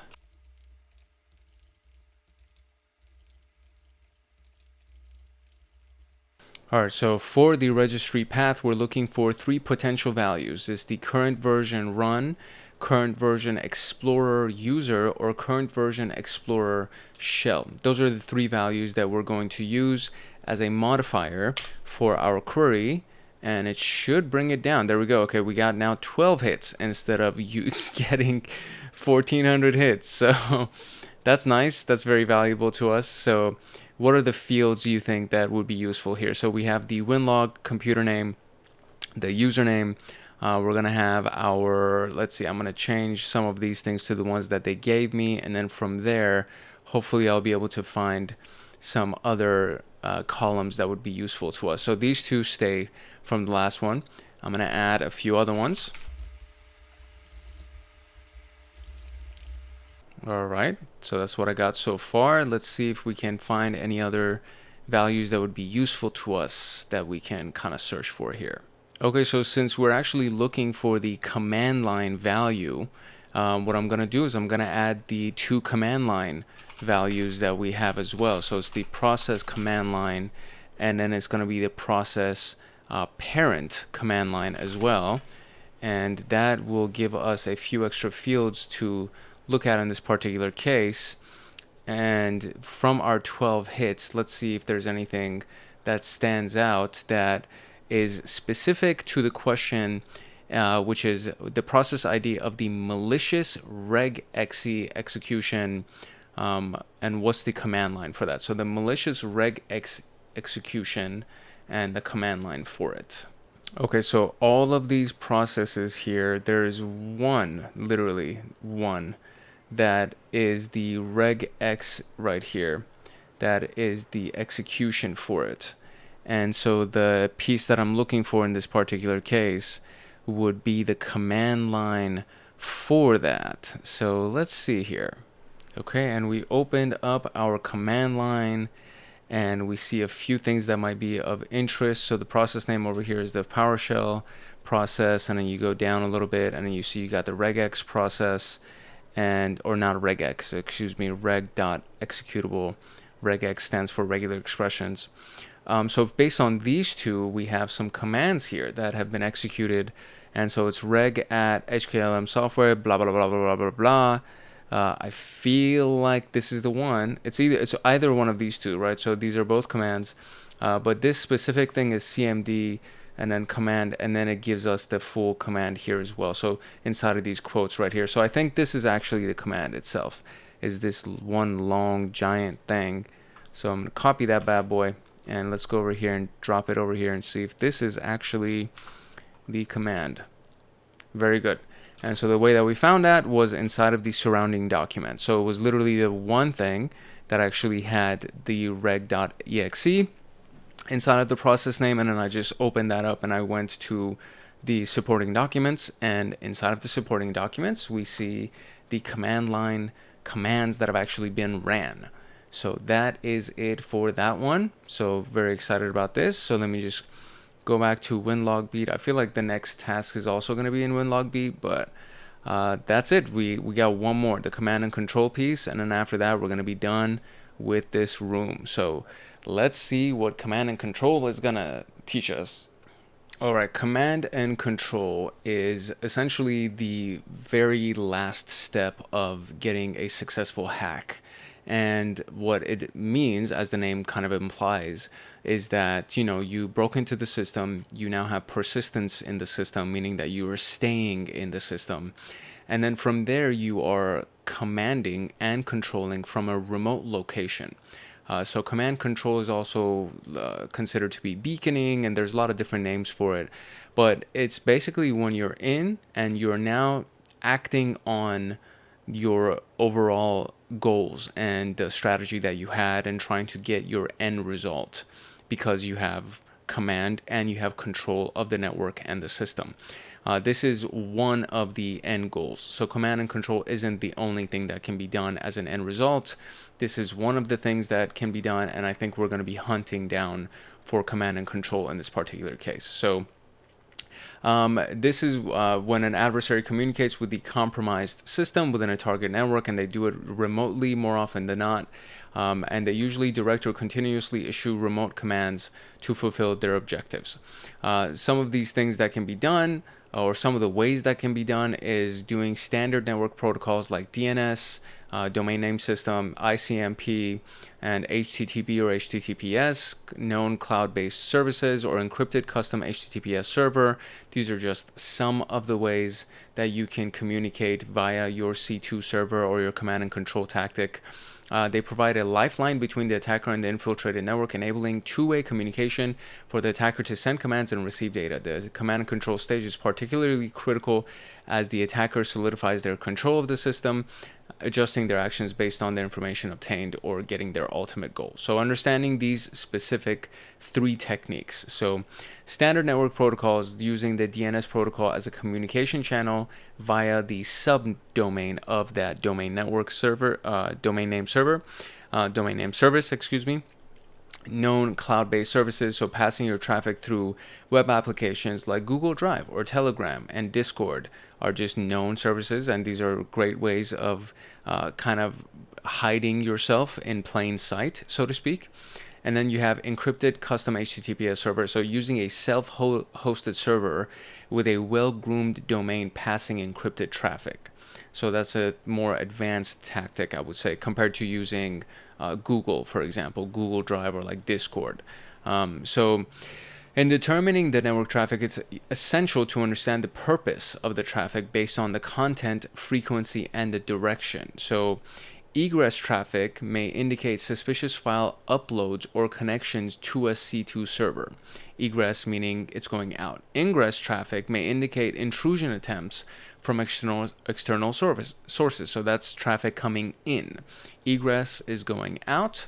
Ingress is coming in. Clear text traffic containing host commands may indicate an established connection to a C2 server. A high count of connections or bandwidth of encrypted file may indicate unusual activity. So usually just by looking at the RAM usage on a machine, you can kind of tell that, okay, this is a little bit higher than our baseline. It seems like something might be going on. And if that's indeed the case, that means there's some kind of connection that's been made, and now the bandwidth is being used, the RAM or the CPU is being used, so on and so forth. So hunting this down is what our goal is going to be for this task. We're going to look for the command and control over DNS, command and control over third-party cloud applications, and of course over encrypted HTTPS or HTTP traffic. We're going to be using the packet beat index for the C2 over DNS, and then we're going to use the winlog index to correlate the DNS queries to identify the malicious process generating it. So we're using two different indices here. C2 over DNS or command and control over DNS is a technique for adversaries where the DNS protocol to establish a command and control channel. In this technique, they disguise their communication as typical DNS queries and responses, bypassing network security. And we're going to look for unusual DNS query patterns based on a high count of unique subdomains and unusual DNS requests based on the types, which is MX, CNAME, and TXT. MX is the mail exchange, CNAME is for the domain name, and then we have the TXT, which is TXT. So to start hunting, we're going to visualize the library in this particular case, and then we're going to set the table index, packet beat, so on and so forth. We're going to add all of these things. We're going to look at it. We're going to see what the highest volume portions of this are, which is in this case the golgi.xyz domain on workstation 1 that has 2100. And then upon checking this, we're going to see that this is the situation.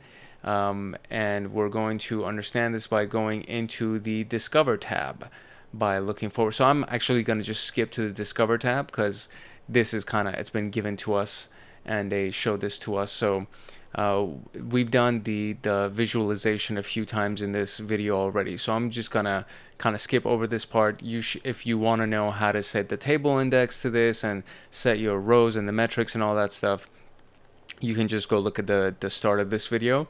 But we're just going to skip this portion because we already know what we're looking for in this case, and then we're going to start building our Discover tab queries.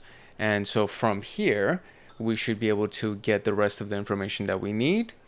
And from there, we're going to move on to the next piece, which this is actually a pretty long section for that. Then we're going to do command and control over cloud applications. And then we're going to do the last one, command and control over encrypted traffic. So I'm just going to run these things and then I will explain them as I run them. So let's do it. All right, the first piece of this is going to be on the packet beat index, and the query that we're going to use is going to look like this.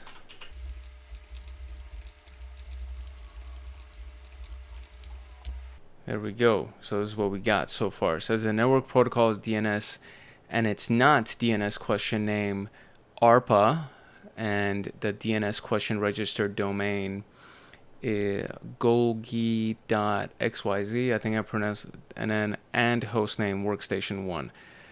So in this particular case, let me see. It seems like we didn't get any results. So let's see what went wrong.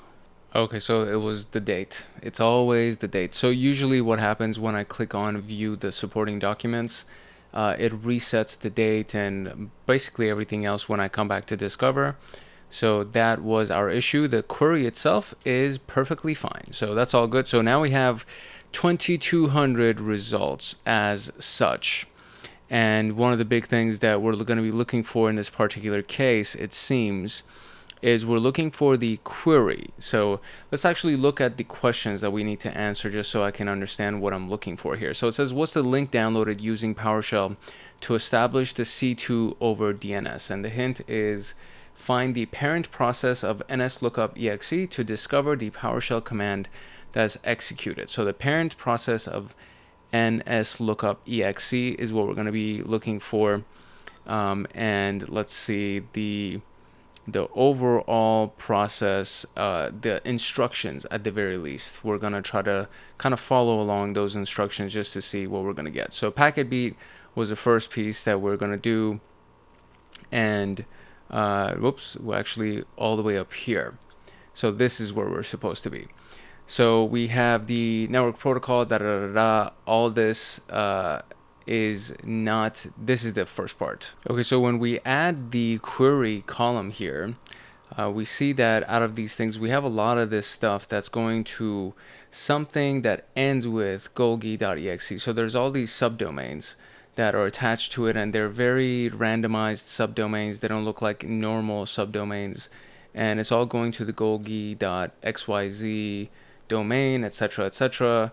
So that part of it is immediately suspicious. And so based on the instructions that we're getting over here, what we want to do is we want to try to find an IP address. So if we just look at any of these, I should see some kind of an IP address. So I'm just going to click open and just see what shows up as the IP address value here. And specifically the destination IP is what we're looking for, because that would be the C2 IP address of the hacker. That's where they would be. So 198.43 is the one over here. So if we go and look at another one of these values, and let's see if it's also going to be 198.43 for that destination IP. Yep, so 198.43 is also the destination IP for that. So that seems to be the destination IP for this particular command and control server. So what we can do now in this case is we can actually update our query, because we know a little bit about what the IP address is, and we can now kind of go and try to find a little bit more information about it. So we're going to now change it to our win log to search for that DNS query, and we're going to update all of this information right here. So let me zoom in for you once again, and let's see what we got.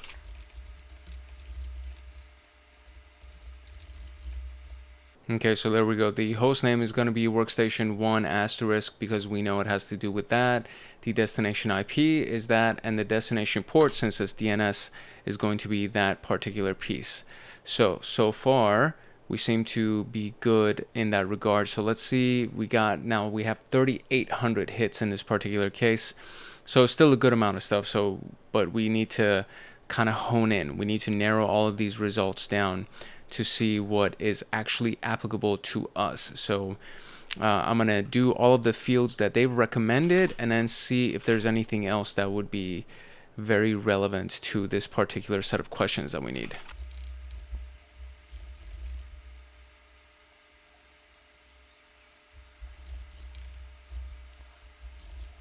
Okay, so interestingly enough, there is no process command line or process parent command line that's available to us. So most likely, to be able to pull that information, we actually have to go inside of our attached documents, our source documents. But for that, before that, I guess, the thing that we're looking for in this case, based on the hint that we got, was the nslookup.exe.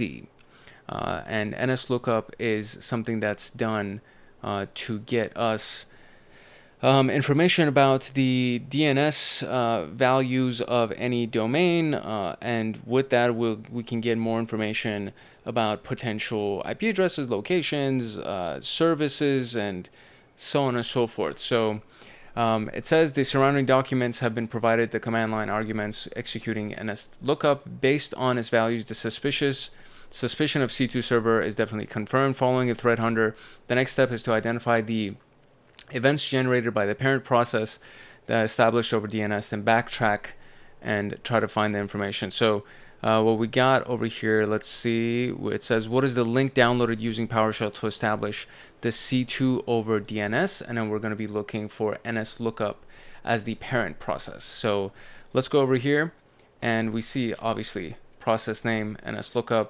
So all this information is definitely, it's all available.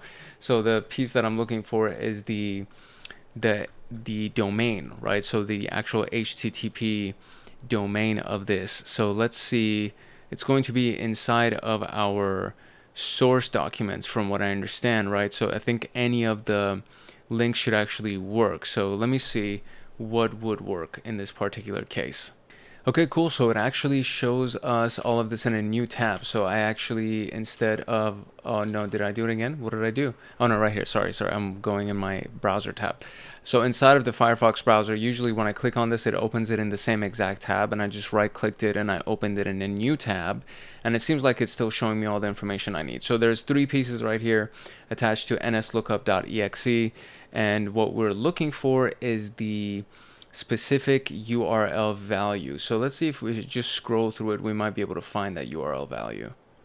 Okay, so I actually didn't get any luck from those previous entries. So I updated my filters right here because I wanted to make sure that the command line value existed. So there needed to be something for the command line value. In those 3, there were none. And then I just wanted to make sure that there's also a username that exists for that as well. So we now have, Clifford Miller as the user, which seems to be the guy that keeps getting hacked in this entire exercise.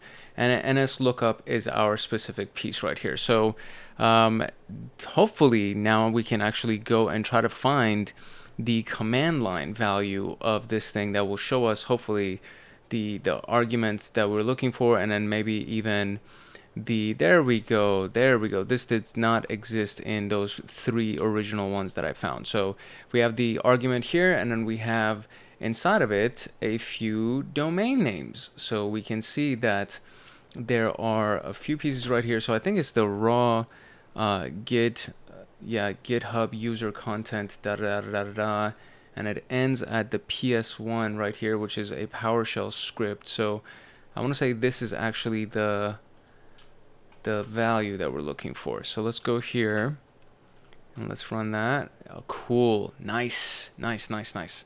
Okay, cool. So that was the one for the DNS. So now what we want to do is the cloud-based service, and it's going to be similar, where we're going to start with the packet beat thing, and then we're going to move on to winlog beat winlog beat, and then from there we're going to try to find the cloud app that was used in this particular case. So let's see what we can find.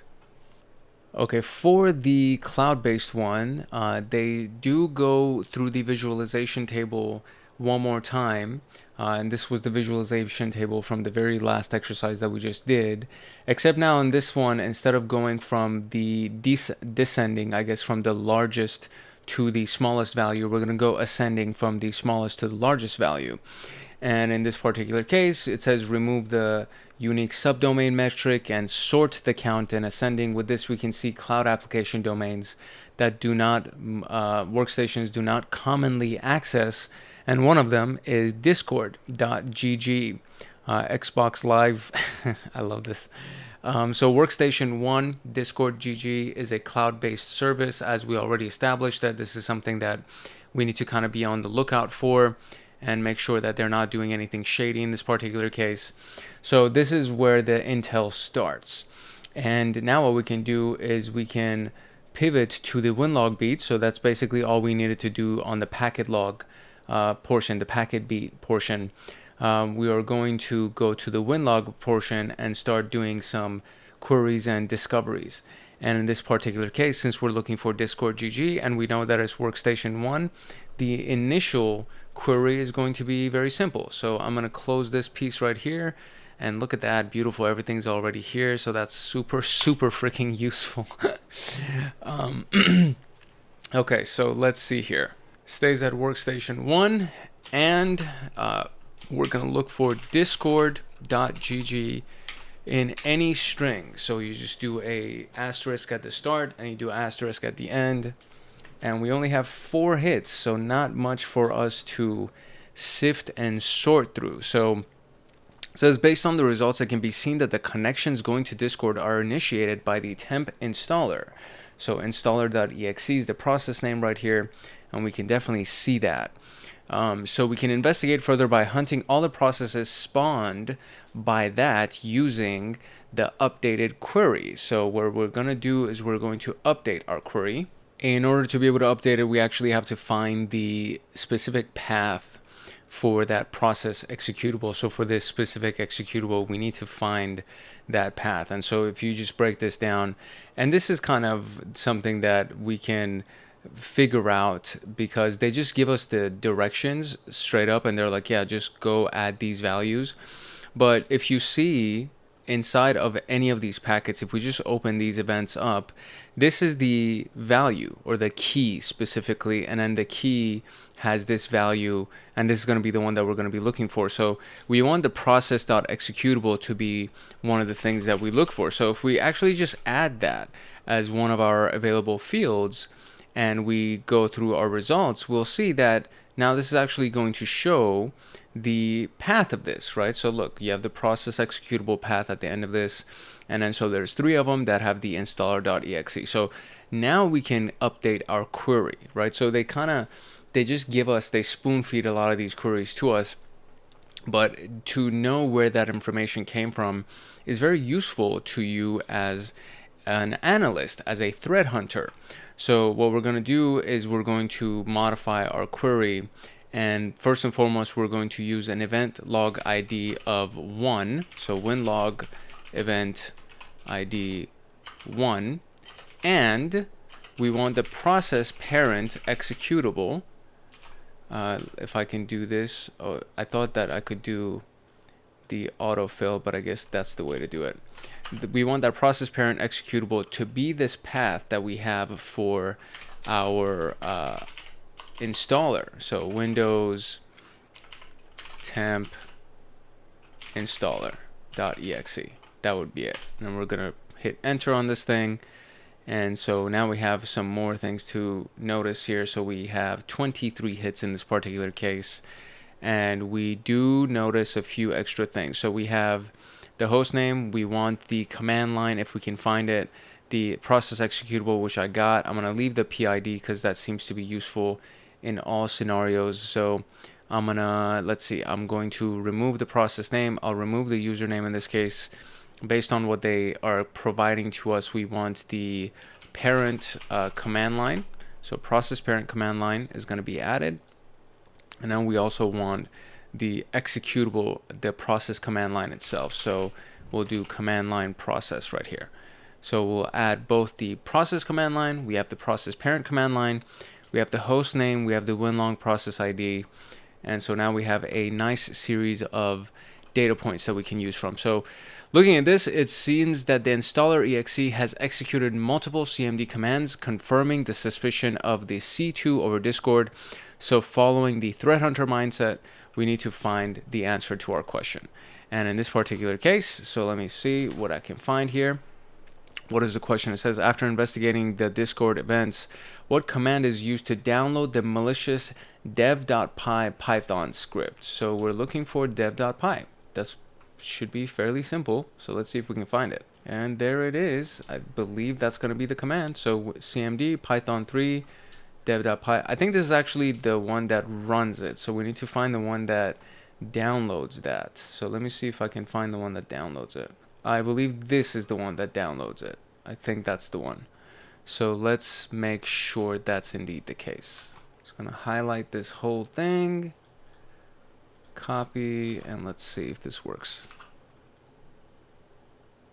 Cool. That is it. So PowerShell, yada, yada, yada. This whole long command right here is the piece that actually works for us. Okay, so cool. So now it says, what is the name of the process that is also associated with cdn.google.exe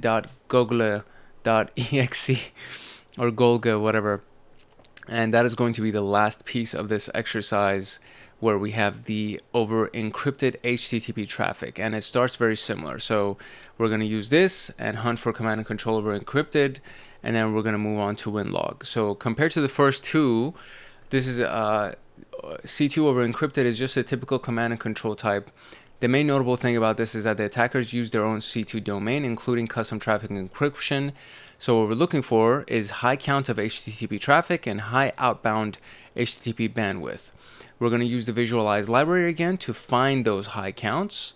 And so the pieces that we're going to look at: the packet beat index, the host name, destination domain, and HTTP request method are going to be our rows that we're going to look for on the right side. And then the metrics are just going to be the count.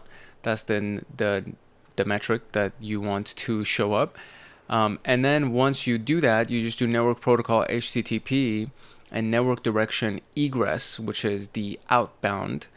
And you get to see that there is two at the very top that are significantly higher than everything else that goes out. And it's cdn.golge.xyz. And they get get requests. So a get request that is coming from that domain name and it's going into our, so egress means that it's outbound. It's going out from our network.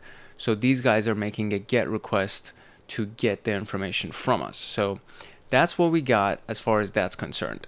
Now, what we're going to do is after getting that information, we're going to modify the lens and focus the query to the domain that we found using this specific query. So we're still going to be inside of the visualize library, and we're going to change the query to show that the workstation name is going to be variable because we have two different workstation names over here. The network protocol still HTTP, network direction is egress still, and the destination domain in this case is now going to be these guys right here. And we should get a much smaller set of results, and you can modify it to focus only on the hostname and the query if you want to. And in this particular case, you see that they are all very high counts. These last two are fairly irrelevant. You get the admin get PHP, login process PHP, news, login process again, news, admin get. So these are all going across these two workstations, and they're all going to that specific domain name.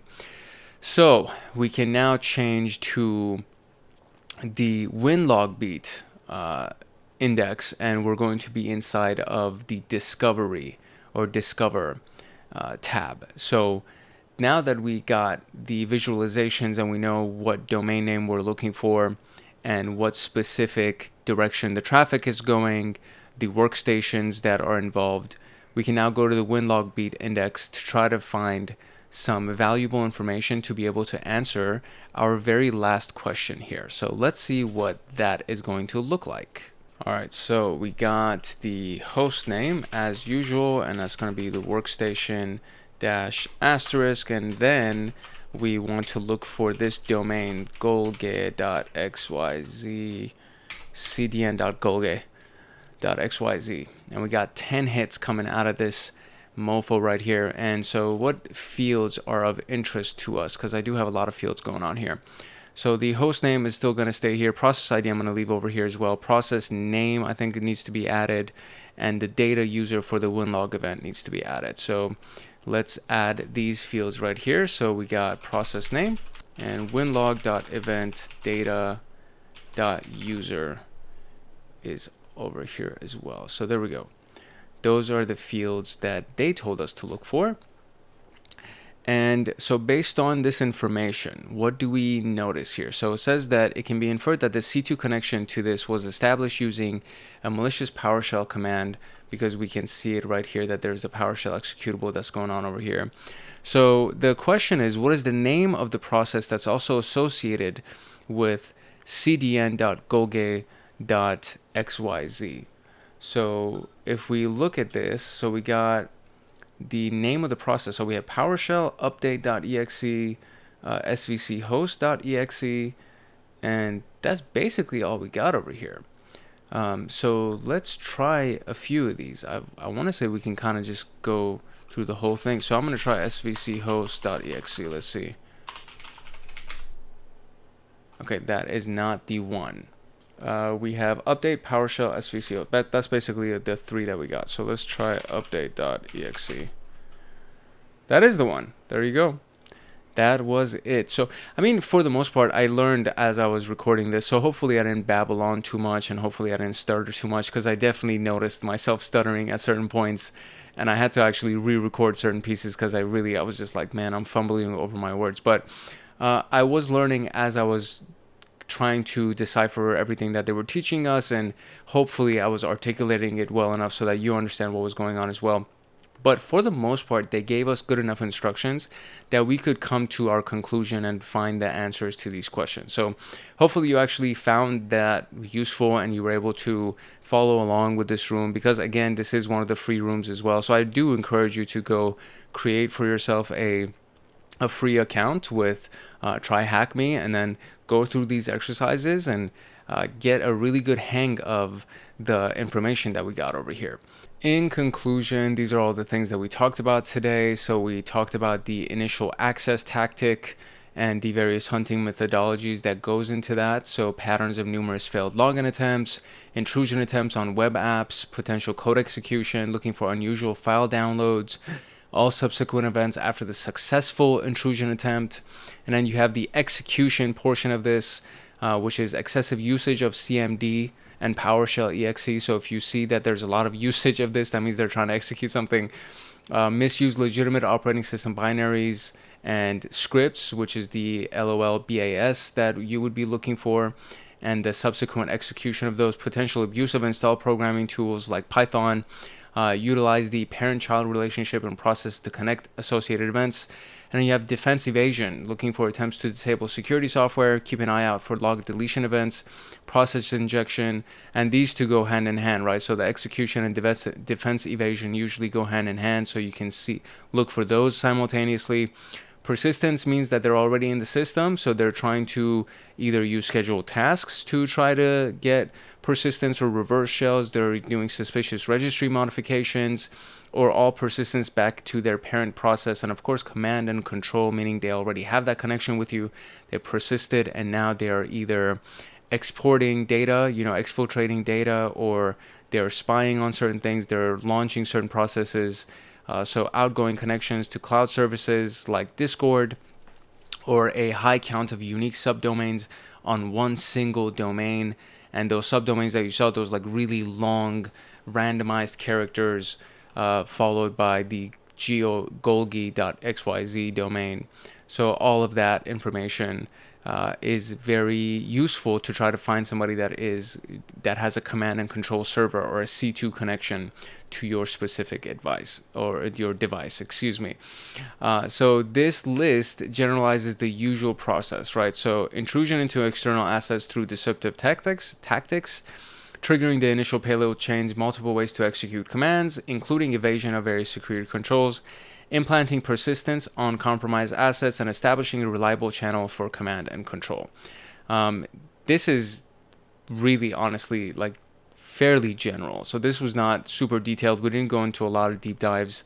This was more of a demonstration of what it looks like when somebody has a foothold on your system and how to hunt for those threats. So if you want to hunt for more threats, or if you want to find more ways that somebody can get in, you would go into the Pentest Plus or the Junior Pentester videos and try to find those various attack patterns as well.